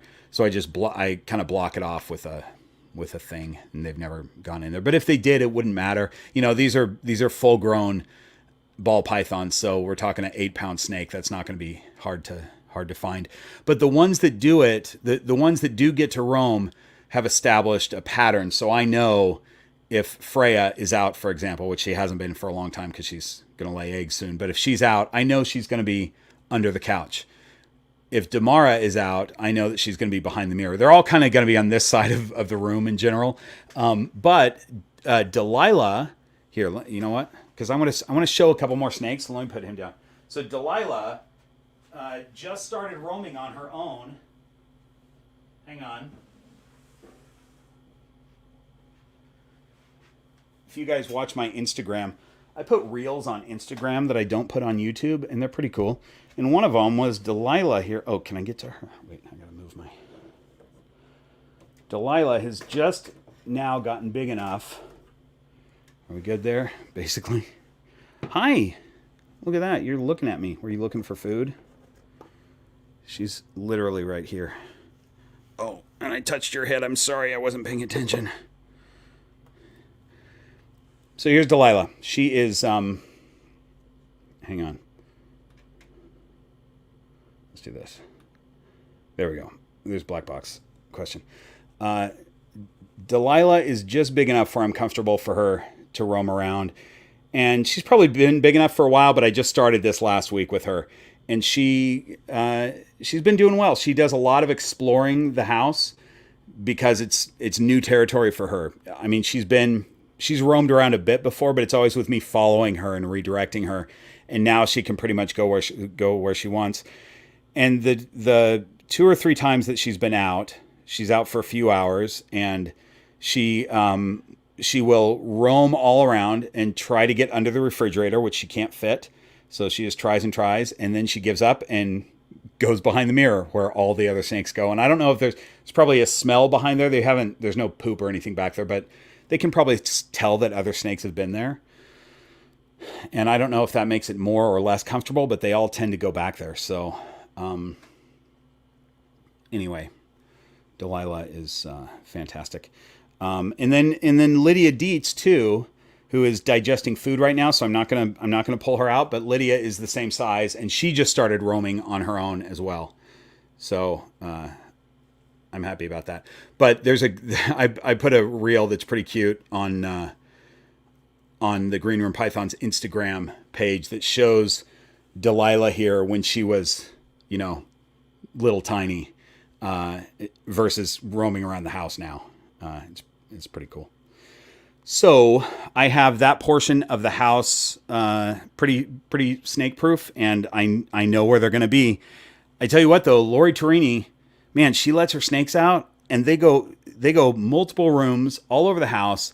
She says she's snake proofed everything, and I believe her, but she has enclosures in every room of that house. I mean, you guys have seen, if you've seen her videos, you've seen her place, and she just lets them out, and she'll find it when she finds them, which I think is great. I'm constantly checking on the snakes that are out.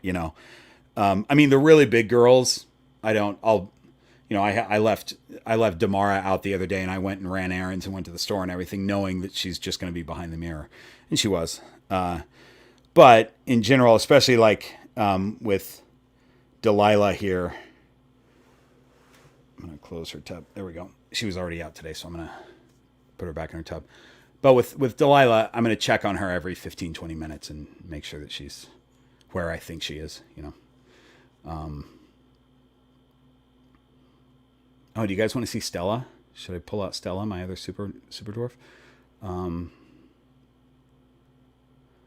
Hold on, let me catch up on a couple of these.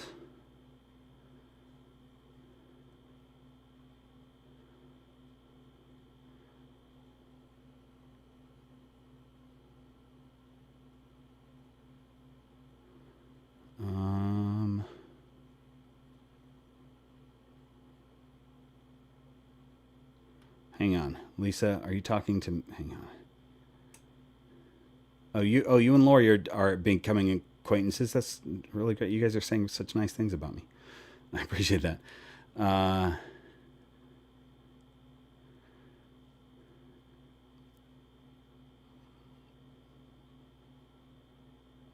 Yes. Oh, Black Box. Thanks for answering people's questions in here about this. The probe. So I'll tell you where my probe on my Black Box enclosure is, and then I don't know specifically what the conversation is because I've skipped a lot.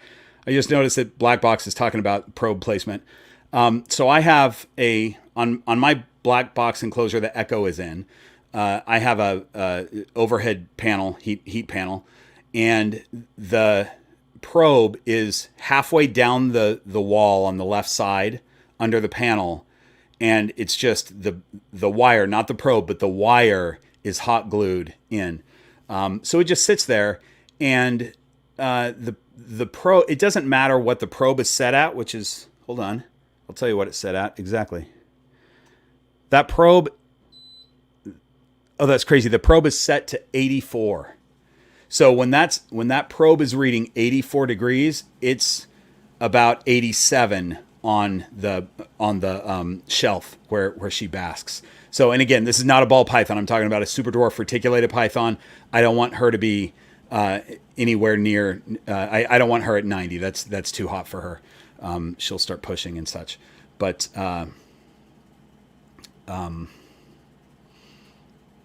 anyway, that's where I place the probe. The idea with probes, you guys, is that, and this is also why if you're using a heat mat, you want that probe between the mat and the bottom of the enclosure, not on the inside, because you don't want your snake to dislodge that probe. If the probe gets dislodged and it's no longer reading the heat right where you want it to read, it just takes off and it's gone. The heat is just going to keep going and going and going because it's trying to get the probe to read it, right? So it's going to get super hot. So just wherever you place that probe, make sure that it is solid. And preferably for tubs, for plastic and glass enclosures, that probe should be on the outside.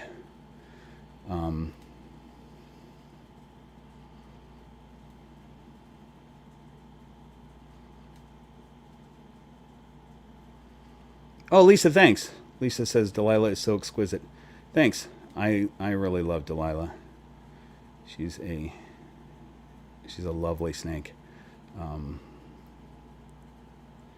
Delilah was also pretty scared when I first brought her home, but she warmed up really fast also.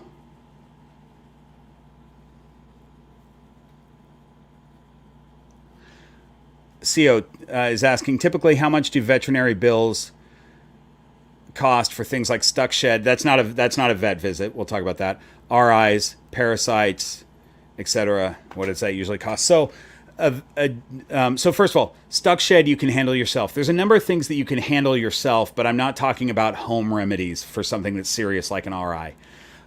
So let's take an RI for example, and I'm talking about a vet in Los Angeles, and I think this is probably very similar across the country. If you're in the U.S., the vet visit's going to be about $100, and then there's certain things that they're going to ask you if you want to do.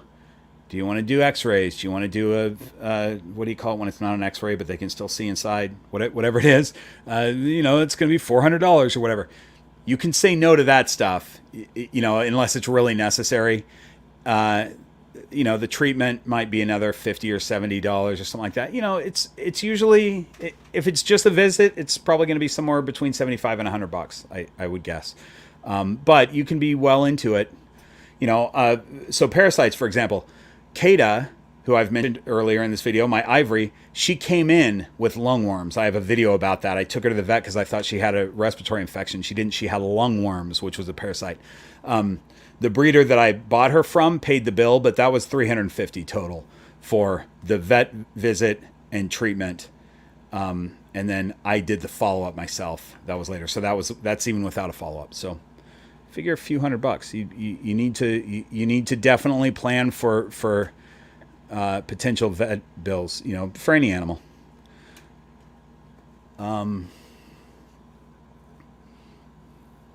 Donnie Bands, glad you made it. Yeah, go back and watch the beginning, you guys, because we're well into this. We're an hour and 45 into this.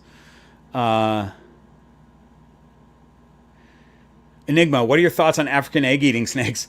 I've never kept an African egg-eater, but I think they're fantastic for people who love snakes but can't feed rodents because either A, you're just so opposed to it that it's a problem, or B, you're allergic to the fur or whatever. I think African egg-eaters are great.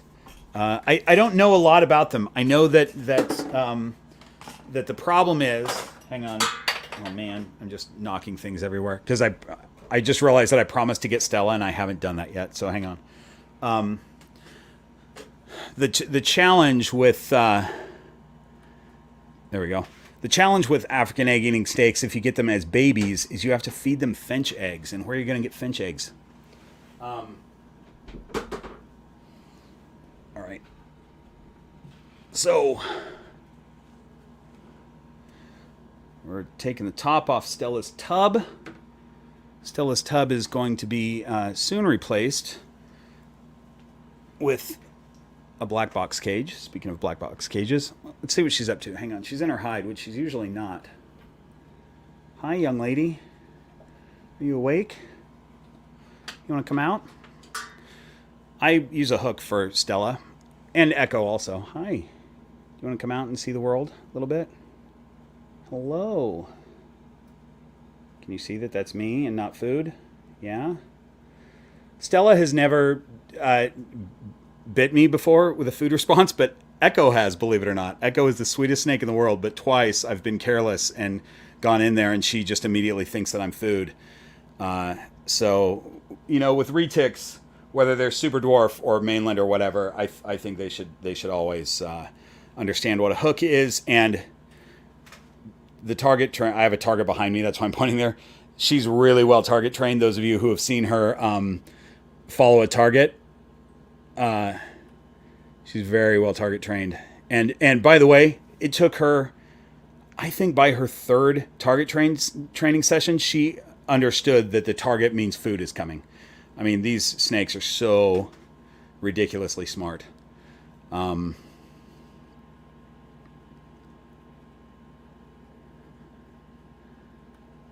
Okay, hang on.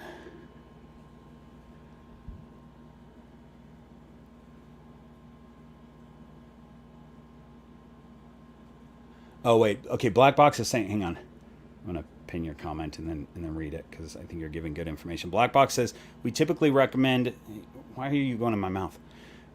You pin 3 probe with 1 piece of slate to help keep the probe stationary and provide belly heat at the same time. Oh, so you're saying belly heat in the enclosure through slate. I get that. I've seen people do that before. I just have never done it. That's a cool idea. As long as that probe is totally pinned in place, and can't move, that's a good way to do it. And again, you guys, regardless of how you do it, you want a heat gun.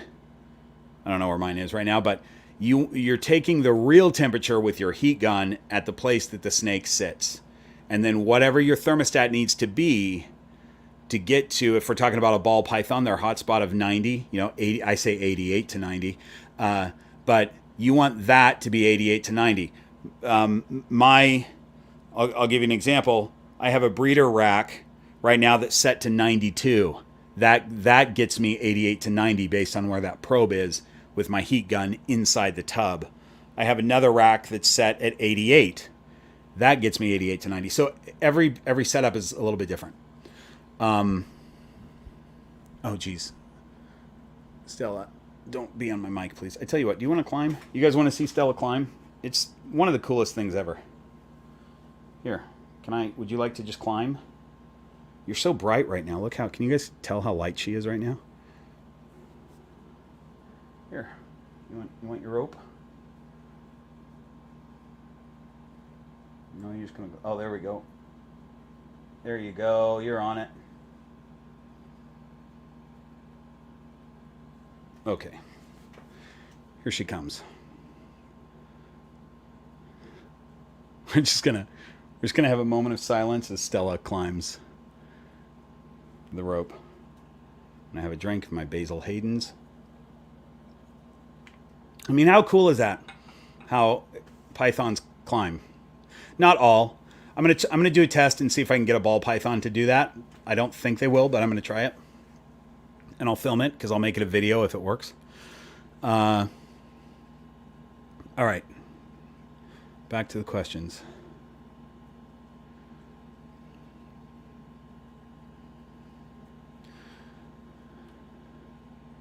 My husband and I just purchased our first snake 5 days ago. What's your best advice for first-time ball python owners?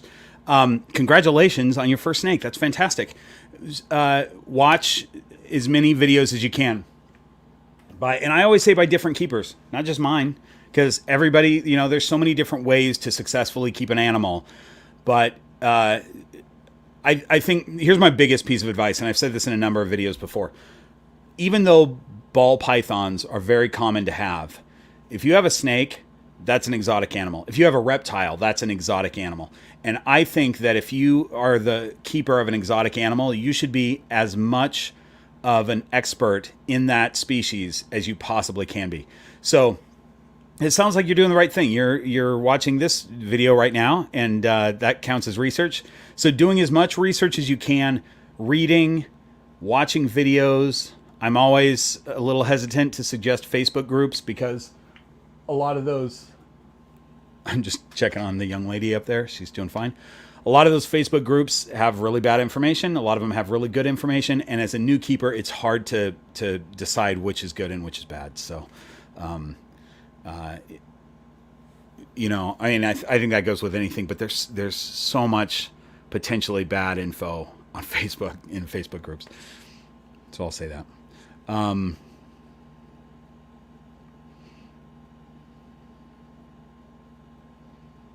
Oops. I keep losing my place, you guys. Sorry.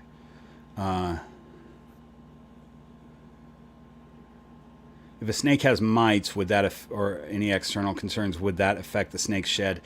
I don't think that mites necessarily would affect the shed.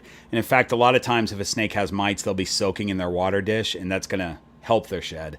I don't know about other things that could potentially affect the shed. Usually a bad shed means lack of hydration. So that snake has not been drinking water. That maybe they haven't been eating, so they're not getting hydration through the prey that they're eating, and they're also not drinking enough water. And the humidity in their enclosure is not good. So just making sure that your snake is really well hydrated is important. And that hydration, you know, a lot of people don't think about it until they see that their snake is going into shed. Then they're like, oh, let me make sure their humidity is correct. But hydration happens long before they're in shed. You know, you'll hear people say that if you're going to, you know, if you're going hiking or you're going to be out for the weekend or something like that in the hot sun, hydration happens 24 to 48 hours before. You know, you want to be drinking water long before to be well hydrated. But that's the same with reptiles. And pretty much if their humidity is correct all the time, you should have good sheds. Although not always. Ron's humidity is great all the time. He had a terrible blow up of a shed the other day, and I have no idea why. It's crazy. He's fine. I gave him a humid hide, and he was fine. But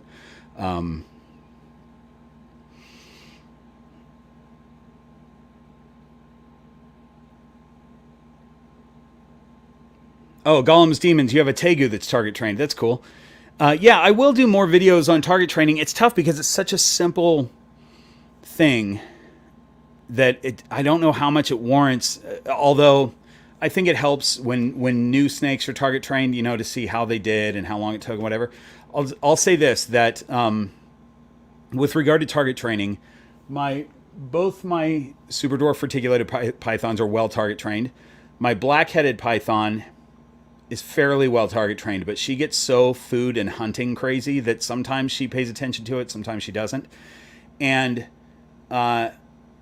all of my juvenile, with the exception of Dolly, so all but one of my juvenile ball pythons are target trained, just because I started them on it right away. The reason that Dolly is Tiger Lily's sister, and she was the one that I had to assist feed for, I think, 4 or 5 or 6 meals before she started eating on her own. She just took so long to eat on her own that I just was focused on getting her to eat, and I wasn't worried about the target, so I haven't target trained her. She eats very well now, though. I should target train her. But yeah, it's a cool thing to do, and very common to do with lizards. People don't do it with snakes because people don't think that snakes are smart enough. And they definitely are. They take to it really well, and it's fascinating, and it's good for them to engage their brain. You know, when a snake goes into food mode, their thinking brain shuts off. So if you can have a task for them to do, you have to follow this target and touch it with your nose or your tongue, and then you get food. Then they have to engage their brain and think, and they're kind of in thinking mode and in food mode all at once. It's good for them. It's cool.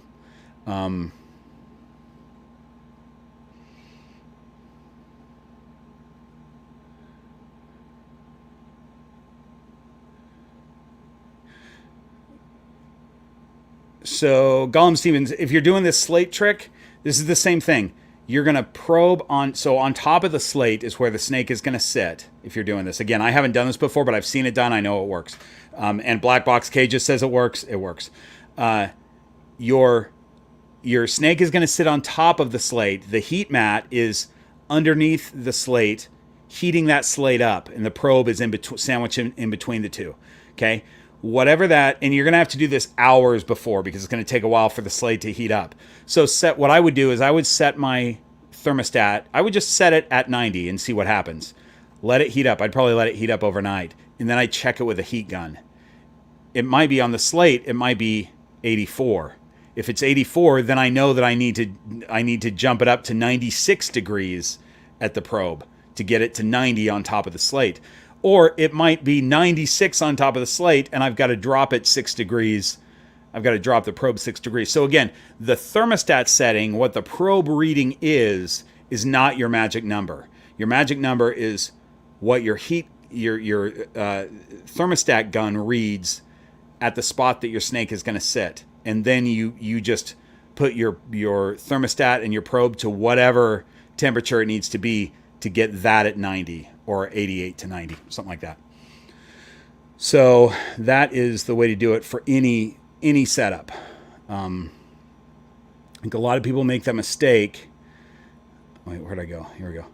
I think a lot of people make that mistake, and they end up being either too cold or, much worse, they end up being way too hot because they just set their thermostat at 90 thinking that that's the thing to do. And the way their setup is, that 90-degree thermostat is actually puts your tub at 96 or 100 or something like that.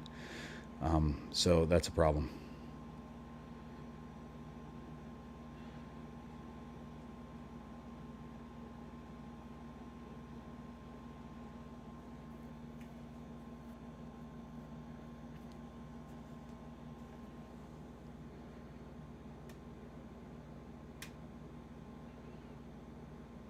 Hang on, I'm just reading through you guys.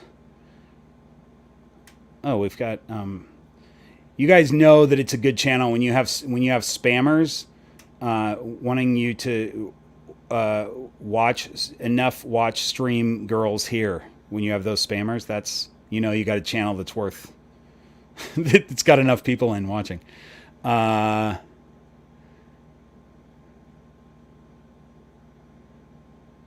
Okay, Black Box is helping out with the probe situation. I will let them do that.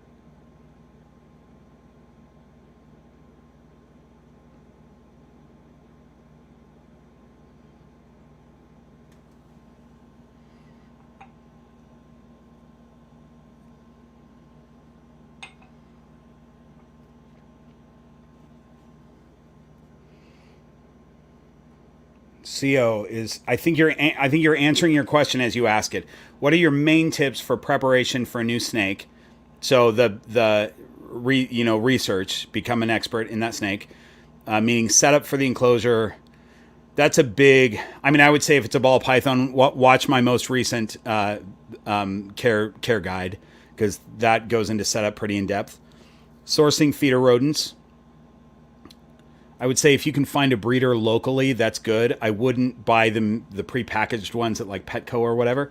If you just have one snake, finding somebody local that you can buy from is good.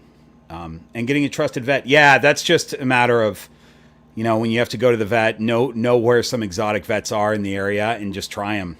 If you try them and don't like them, then go to your next one. You may not have a next one because I don't know where you're at. Like I'm in LA, so fortunately I have a number of them around, but there's a lot of places that don't, you don't have many choices.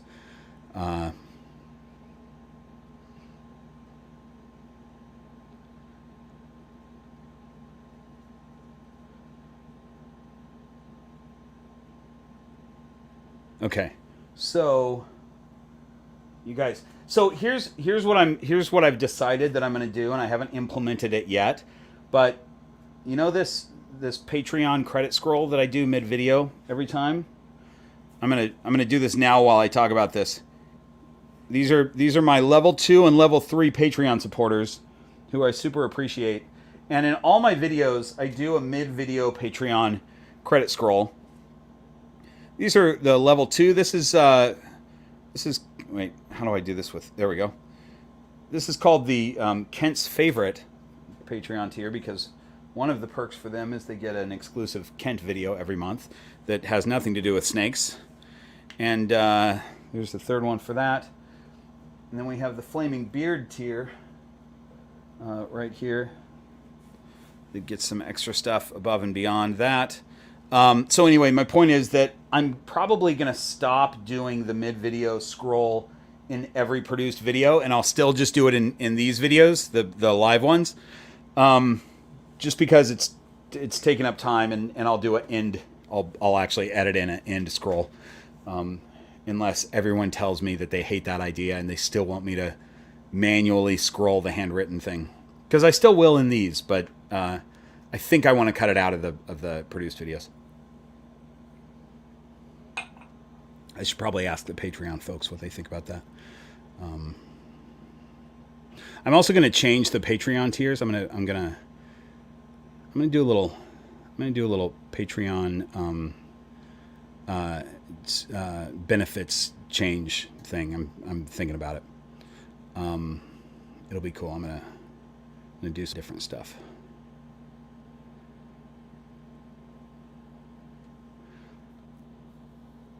Fong Lai, congratulations on your first snake.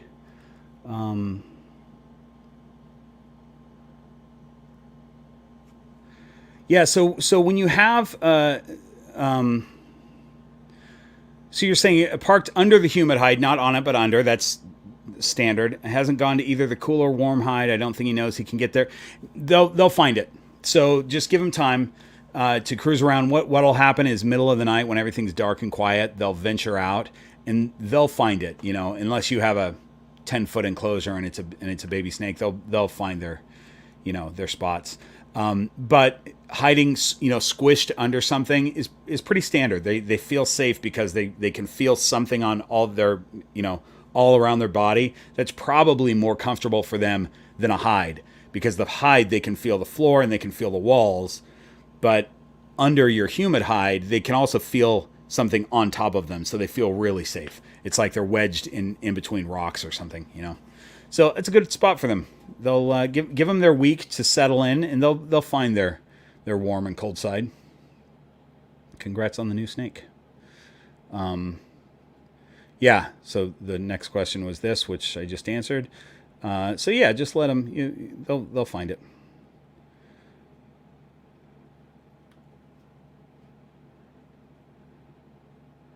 Oh, the autistic cat. Your corn snake is showing signs of a double clutch. That's cool. That's fun. Some snakes do that. I don't think ball pythons ever do that. I know it's not. I've never heard of a ball python doing a double clutching, but maybe they have before. That's cool that your corn snake might.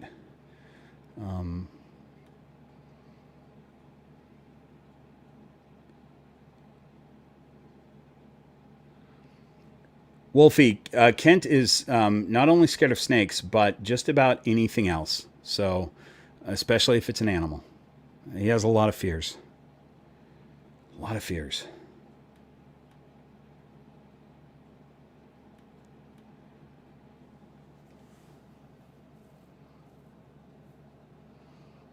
Stacey Andrews, I want whatever level gets me a sticker. So right now the tiers are, and they will be for a little while at least. Kent's favorite tier, that's the second tier, that also gets you a sticker pack. After 2 months in that tier, you get a sticker pack. The third tier, you get a sticker pack and a T-shirt after 2 months. So right now, the stickers and like any Green Room Python swag, the sticker packs and the T-shirts are only Patreon swag. Patreon rewards, I guess, or whatever you call them. At some point, I'm sure I'll probably just sell them. I'll have like a store that sell and send them. But I like having them. Like I have a big box of T-shirts here. I have all my stickers here. And when it's time to send out Patreon stuff, they get a personal little note from me, and I personally send that stuff out. So that's tier 2 and tier 3, depending on whether you want the shirt or not.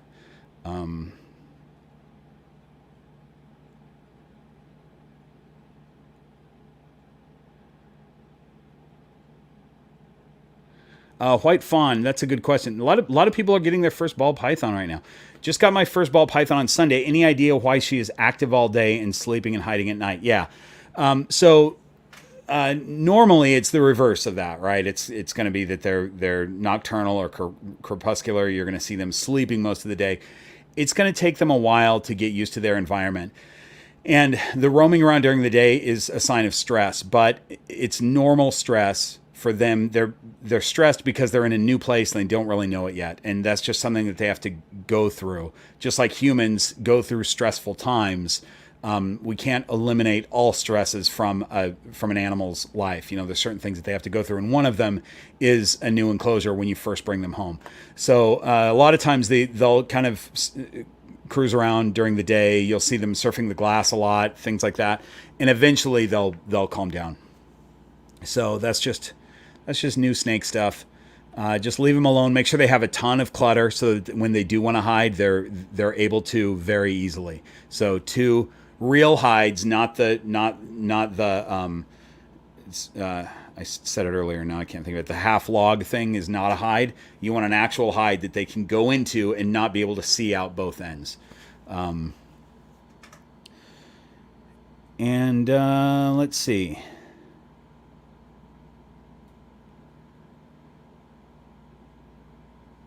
Other than being shy or being in a new environment, what would be anything to look out for when getting a juvenile ball python? So that's another thing that I talk about a lot in my care guide. But you want to put them on paper to begin with because you want to look out for mites. A snake could be not showing visible signs of mites, but they might have mite eggs on them, and there's about a 30-day cycle of egg to adult mite when you would actually see them crawling around on that, a black mite against white paper towel. So that's why for the first 30 days or so, you want them on paper. And look out for that. And, signs of, respiratory infection. So that's opening their mouth a lot, not yawning because ball pythons are sleepy and they yawn, but hanging their mouth open quite often. And when they do open their mouth, seeing excess saliva, like strings of saliva, that's indication of a respiratory infection. Audibly hearing them breathe with clicks, like wheezing. Sometimes you can hear them breathe if they have a little piece of shed in their nostril or maybe a piece of dirt or something in their nostril. You can hear a little breathing, but it's not a wheeze and it's not clicking associated with it. So there's a number of things with RI that you can look out for. RI is very common in reptiles, and sometimes you get shipped a snake that has an RI, so you want to look out for that kind of stuff.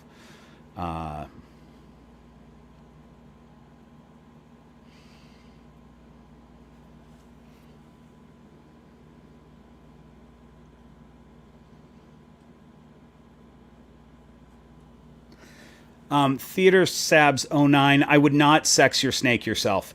You can do it. There are two ways to do it. You either pop them. So basically what you're trying to do is expose the hemipenes if it's a boy, or the not hemipenes if it's a girl. Or you could probe them, both of which are pretty... you could hurt the snake if you don't know what you're doing. So yeah, I would take them to a breeder. Depending on who you got them from, you could find out just who you got them from, what sex it was. But other than that, you can take them to a breeder if you know a local breeder, or a vet. But I don't know that you want to pay for a vet bill. I mean, what I would do is wait until you need to see a vet anyway. If hopefully you never do have to, but if you do have to, then have that done while you're there. Let's see.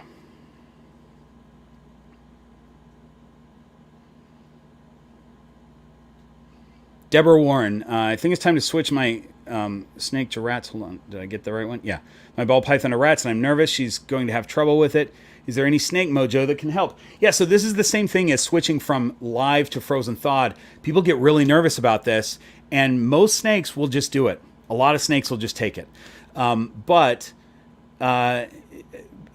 for switching, if you have a snake that doesn't just take the rat right away, you can scent the rat with the mouse. You can, meaning you thaw out a mouse, and I don't know if you're working with frozen thawed or live, you didn't say, but let's assume you're working with frozen thawed. Thaw out a mouse, thaw out a rat, rub that mouse all over the rat, and do that. Or if you're feeding live, which I don't feed live, but let's say you're getting a live rodent at a pet store, ask the pet store to put the rat in some mouse bedding, to pull a little bedding from their mouse cage, put it in the box, put the rat in with the mouse bedding, and scent it that way. But I just did that actually with Damara. I mentioned earlier in this video that Damara, it was so weird. She was off food. She wouldn't eat for like 2 months, which is crazy because she's always eaten really well for me. Which meant that I think she was uncomfortable with something. There was something going on. But what she would eat is a mouse. So if I offered her a mouse, she would take it.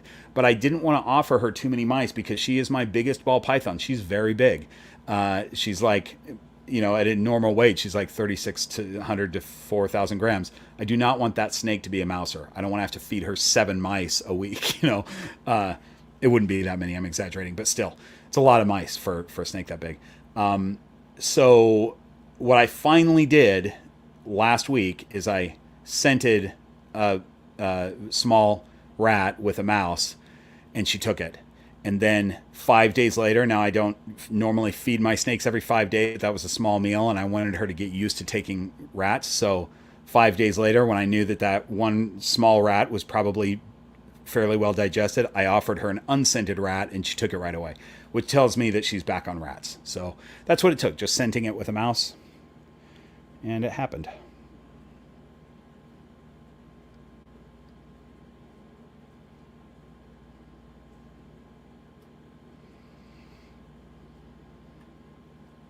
This question goes to what I was saying at the very beginning of my video, which a lot of you weren't here for because that was over 2 hours ago. You guys, this is the longest live I've ever done. And I'm going to go a little bit longer, but then we're going to cut it off. Because remember, I'm doing 3 produced videos and then a live for the next few months. So I'll be live again in 3 weeks. 4 weeks, I guess, whatever the math is on that. So this is the same. This is kind of goes back to the topic of the video that I put in the thumbnail. Is it very bad that I currently keep my new ball python in a 40-gallon tank as opposed to a PVC enclosure? I do plan on upgrading her. No, it's not bad at all. That 40-gallon tank is, from the snake's perspective, as long as you can get the parameters correct, your heat and your humidity, that's the same as a PVC enclosure. I mean, it's not the same in that the PVC enclosure is already blocked off on 3 sides and only open on 1 side. You can do that with a glass enclosure. It's not bad at all. PVC enclosures are better for the keeper. It's easier to maintain the parameters and stuff like that. But a snake can live their whole life in a glass enclosure. You would, as the snake grows, they're going to outgrow a 40-gallon eventually when they get bigger. But if this is a baby snake, they'll be in a 40-gallon for a while. So not bad at all. Don't feel, again, this goes back to do what you can do. A 40-gallon tank is fantastic if you can get the parameters right. It's easier to get the parameters right in a tub, and it's easier in a PVC enclosure, but it's definitely doable in a glass enclosure. This isn't a tank because it's front opening, but it's still the same thing. It's a glass enclosure. It's the same as a tank, and the parameters are perfect in this. Not a problem. So you're doing great with that 40-gallon. Hang on, where am I at?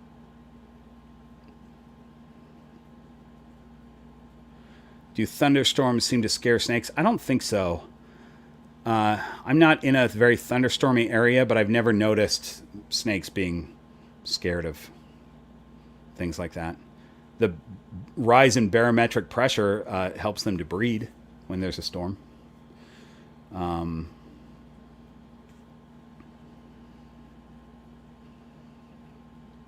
Black Box Cages said basically the same thing I said. Are you a bad keeper for not keeping it a PVC? No, definitely no. Move to PVC when you can. Don't feel obligated. Yes, exactly. That's exactly what I was saying. But a little bit, Black Box I think said it a little better.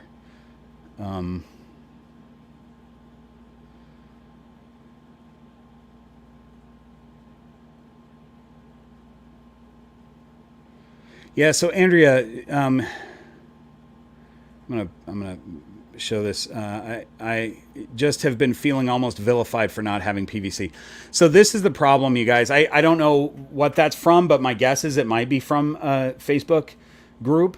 There are certain Facebook groups that will vilify you for not doing something. There's some Facebook groups that say you can't have a ball python with a heat mat. Heat mats are no, because whoever started that group thinks that heat mats are the same as heat rocks. They may have been a new keeper that didn't understand. So they're like, one of our rules is no heat mats for ball pythons. We're not doing that. If you have a heat mat, you're getting kicked out. And I'm hearing people getting kicked out because they're using a heat mat for their ball python, which, as you know, most ball pythons in the world that are kept on heat mats. Because probably well over half of the ball pythons that are kept in the world are in racks, and those are all belly heat. Those are, heat tape, but that's the same as a heat mat. And then most people that have them in regular enclosures use heat mats also, and it works just fine. A heat mat is not a heat rock, but don't use heat rocks for any reptiles. Those are really bad. I don't know why those are even made anymore. But the point is, there's a lot of kind of bogus groups. I mean, Facebook groups that have really weird rules because whoever the random person that created that group, anybody can create a group about anything. I've said this in videos before that if I wanted a Facebook group that was all about toucans and I could put all my rules about toucans, I could do that. Nobody's going to ask me what I know about toucans. And by the way, I know nothing not a thing, but I could have all kinds of crazy rules and have my own group. And then new toucan keepers could come into my group because I could type my stuff with authority and say things very authoritative. And it seems like I know what I'm talking about, but I have no idea what I'm talking about when it comes to toucans. So Facebook groups are tough for a new keeper to sift through what's good information and what's bad. And just because somebody is the head of a group doesn't mean that they know any more than the next person. They're just a person who hit the right buttons to start a group on Facebook.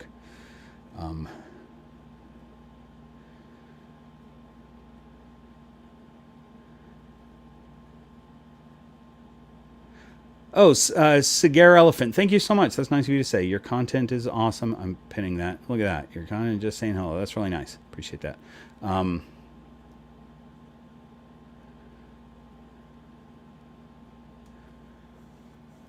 So CO is asking, we got a lot of new keepers in here asking questions. That's good. How fast would a healthy male ball python grow? Well, I mean, it's not, you could have a healthy snake that you're not feeding enough, but they're still healthy, and they're not growing very fast at all. Let's say you're feeding the appropriate size food. You get, if you saw tiger lily that I pulled out earlier, I'm just trying to decide if I don't want to pull them out again because they're now in their high. Tiger lily's 8 months old. So that was we weighed her and she was 520 grams or something when we weighed her earlier in this video. She's 8 months old. And then, they grow pretty quick, but not terribly. That's a tough one to answer because I don't know what size enclosure you've got them in, or what, if you're using the bare minimum enclosure, you'll need to upgrade. If it's a bare minimum for a hatchling, you'll need to upgrade in a few months, so I like to put them in a little bit bigger enclosure than they actually need, with plenty of clutter, so that I don't have to constantly be upgrading all the time.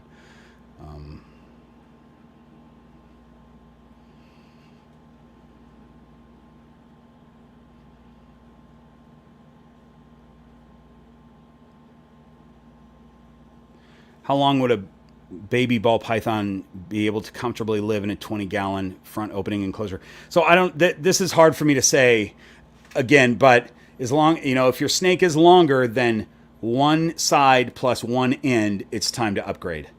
And it's nice.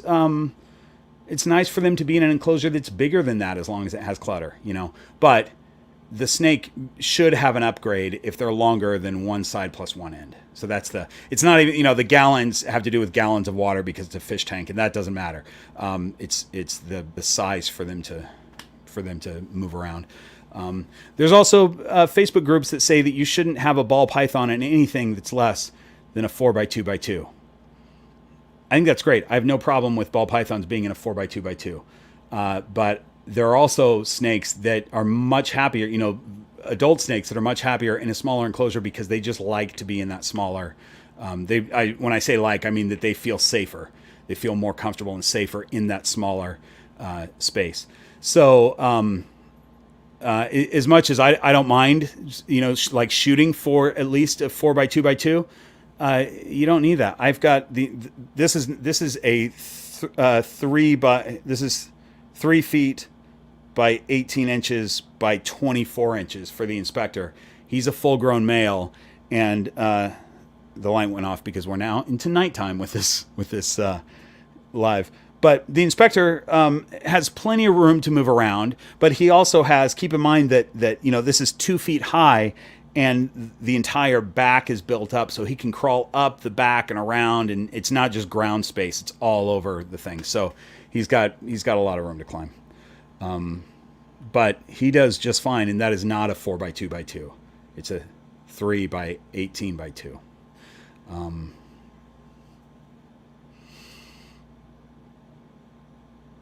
I think Giovanni's asking, should we? Thanks for Thanks for the compliment on Delilah. That's the Pastel Freeway. Should we factor in height? Yeah, I mean, ball pythons will climb. I have another video on that about are they semi-arboreal? They are absolutely not semi-arboreal snakes, but they do climb.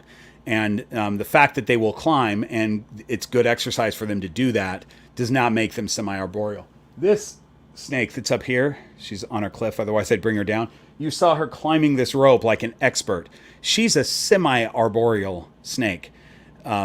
Reticulated pythons live a lot of the time on the ground. They live a lot of time in the trees, and they have a body type, very long, slender, athletic, expert climbers, right? A ball python, I've had my younger ball pythons on this ladder, and I'm standing there with my hands under them the whole time because they'll fall. They're not great climbers, but they will do it. So height is good, but not too much height. So if you have an enclosure that, like, you came across an enclosure that's 6 feet tall or something, I wouldn't put a ball python in there with all kinds of 5, 6 feet high climbing areas because they will fall off of that. You don't want them to hurt themselves. But the inspector climbs all over the back of this. So they will climb a bit.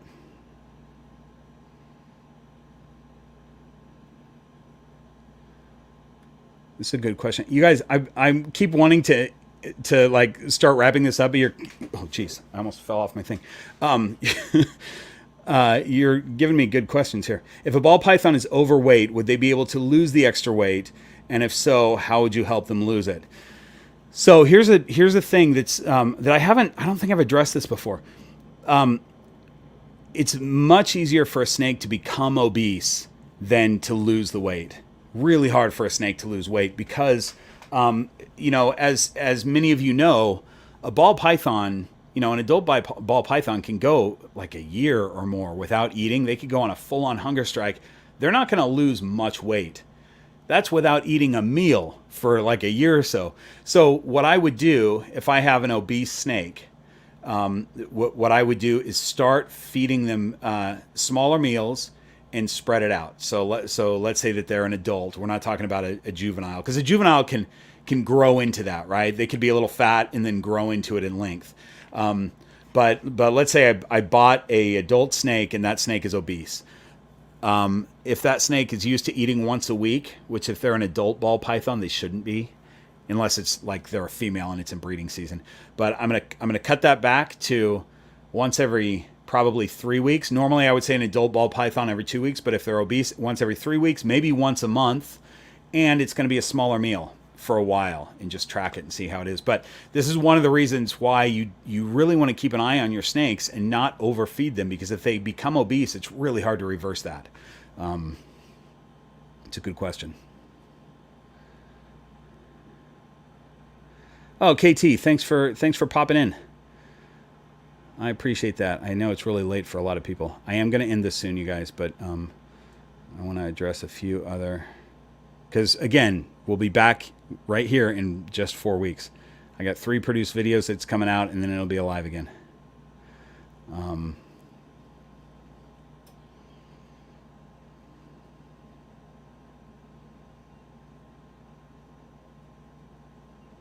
Yeah, so Joshua, the puff, so this is a tough one because what you're saying is like a puff if they're giving a neck massage. In other words, they're on the back of your neck and they're stuck on your skin, like their belly gets stuck on your skin in that massage, which feels really good, but it's actually them just trying to move, right?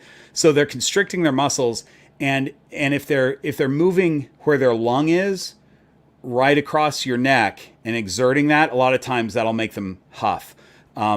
They also will huff if they have something stuck in their nose, like if they have some substrate dust in their nose, they'll sort of try to huff that out. But also make sure it's not wheezing from like an RI. So look for other signs of respiratory infection, because that's the first thing I always think of is, oh God, is it respiratory? And then I look for signs of it. But they will huff, especially a bigger snake, like the big heavy ball pythons, full grown mamas. If they're, if I've got one of the big girls crawling around me, I'm gonna hear them breathe occasionally, just because they're exerting their big bodies.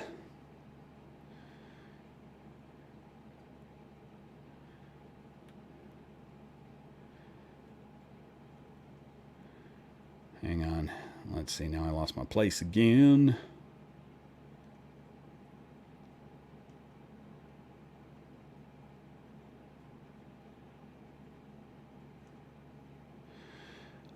I was like, yeah, that's a tough one, man.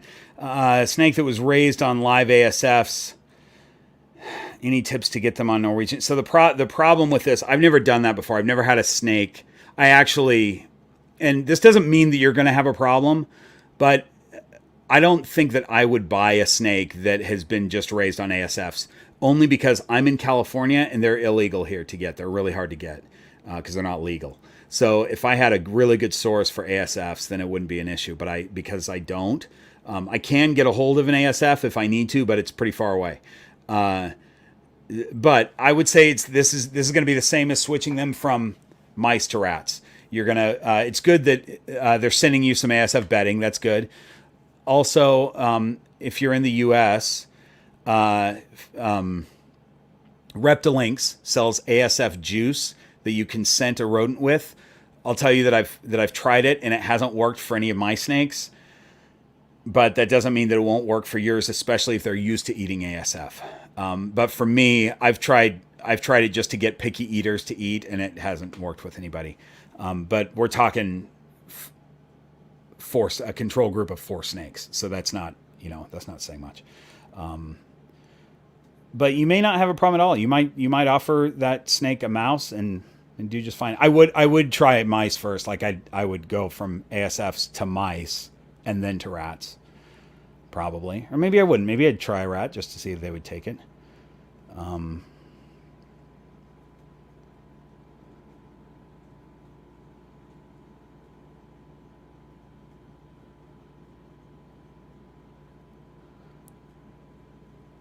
Oh, thanks, Lisa. I'm glad that you like Stella. Lisa, I think you're behind. Because I put Stella up a long time ago. I'm glad you like her. I'd love to have her with me, but she's on the cliff up there, staring down at me. And last night, usually I just give them my hand and they crawl onto my hand, but she's been in a mood where last night she didn't want me to pick her up. Like I tried to pick her up and she tried to run. And if that happens, I'll usually stop. It's not that important that I grab them if they're running.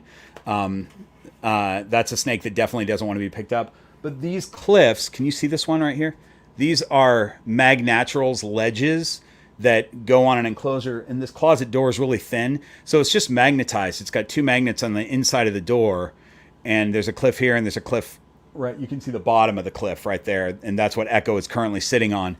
And so the nice thing is, if she doesn't want me to pick her up, I can just take the ledge down, open the door, pull the magnets off, and take the entire ledge down, and then bring her to her enclosure and put her away without her trying to run, which is so weird because she usually just wants to be on me. But yesterday she was all about staying on that cliff. So I'm going to let her stay there for a while this evening.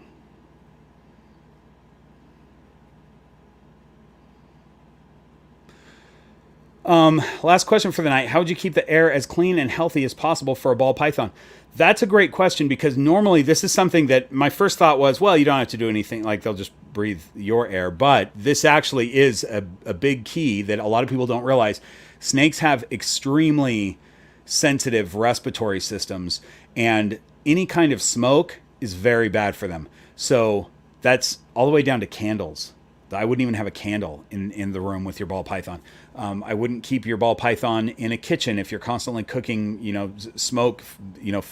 Smoke from food is coming up. Definitely incense. Definitely cigarettes. All that kind of stuff. Really bad. So that's a good thing to mention. No smoke stuff around your snakes. Do not have them near a fireplace.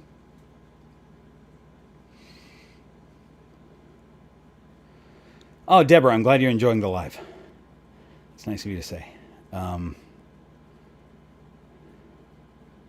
So Giovanni is asking. I'm glad that there are some new keepers in here that are asking some really good questions. That even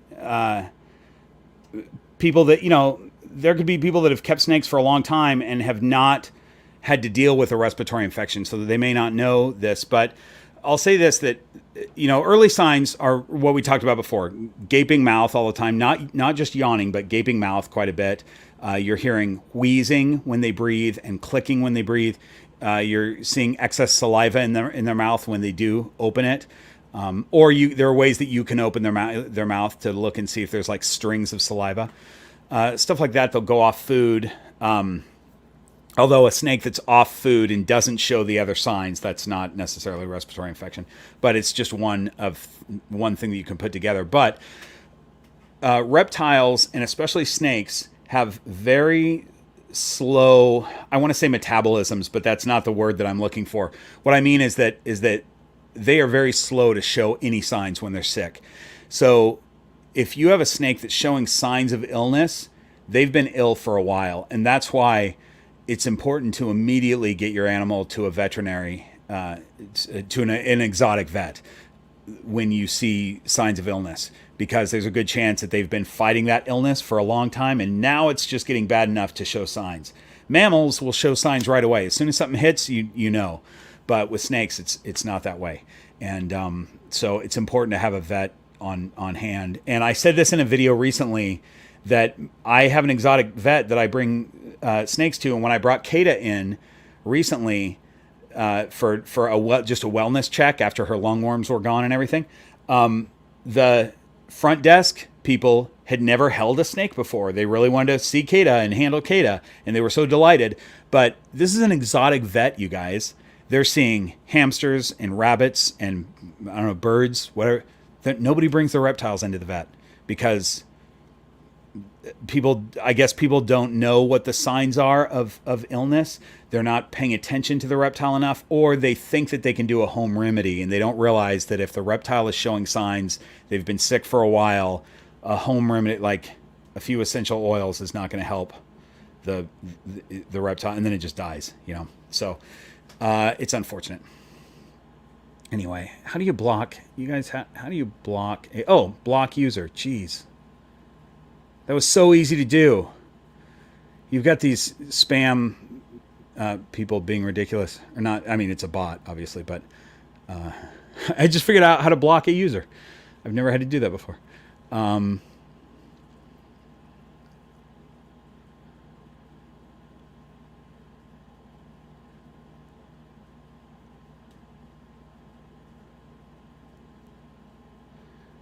So CO, you're asking what age? I mean, it doesn't matter. I think for a new snake keeper, a baby snake is great. It's great to raise a baby snake, but it's also great to rescue an adult that's at a shelter or something, I think if it's an adult, you do want to handle it and make sure that it's got some sort of socialization, or at least it's not super fearful and defensive. But I think my general answer would be it's nice to raise a baby.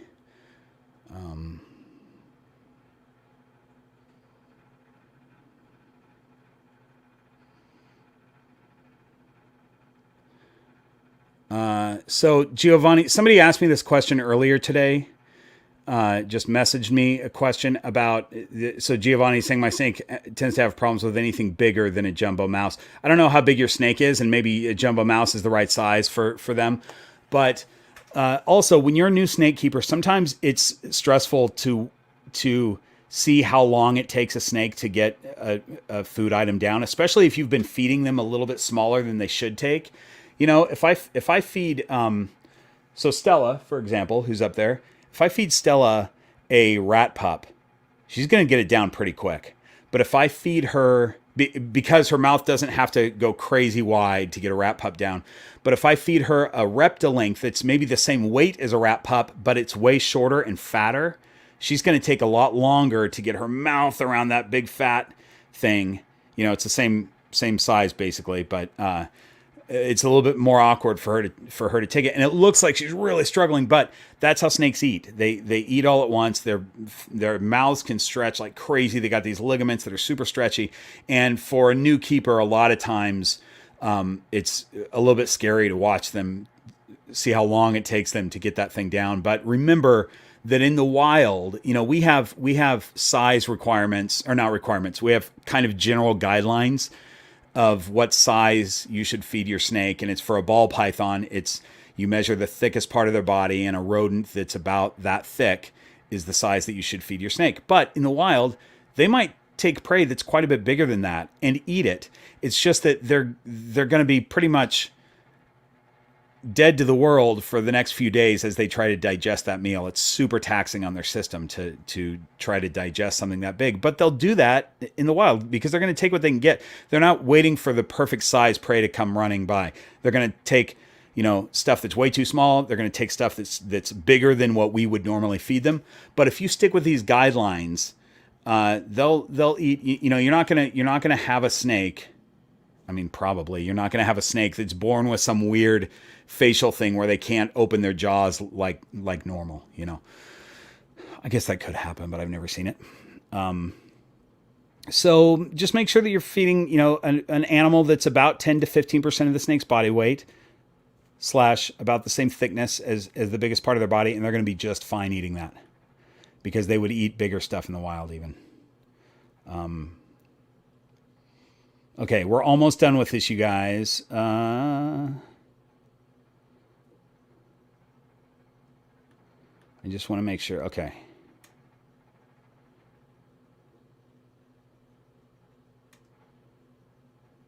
CO asking about ticks outside. Yeah, if you have ticks outside, if you have a lot of ticks in the area and you're taking your snakes outside, I would just give them a once over. But you're not taking your snake out and letting them roam through the forest. I mean, generally you're going to be right there with them, and but there could be a tick on the grass that would potentially jump on a snake. So yeah, I'm never worried about it because we don't have ticks generally in the area. I mean, I'm sure they're in the trees occasionally, but I've never seen one I've never seen a tick in Burbank. So I'm not worried about that. And just as an added thing, I'm also not worried about my snakes picking up snake mites from just being outside in the grass, because snake mites don't live out randomly in the grass. A lot of people are really concerned that if they take their snake outside, it's going to contract snake mites. But remember that snake mites are very specific to snakes.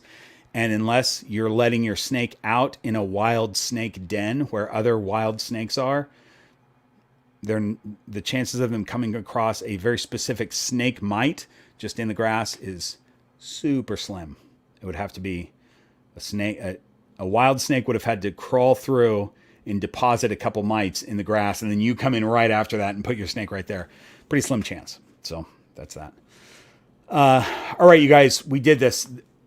This went 2 hours and 41 minutes. That is way longer than we should be going, but I really appreciate the fact that you guys stuck around for this. I appreciate all the fantastic questions. We're going to do this again in 3 weeks. It will not be this long, but you guys kept me engaged, and I appreciate that. So see you next week for a produced video. Thanks so much, you guys. I'll see you next time.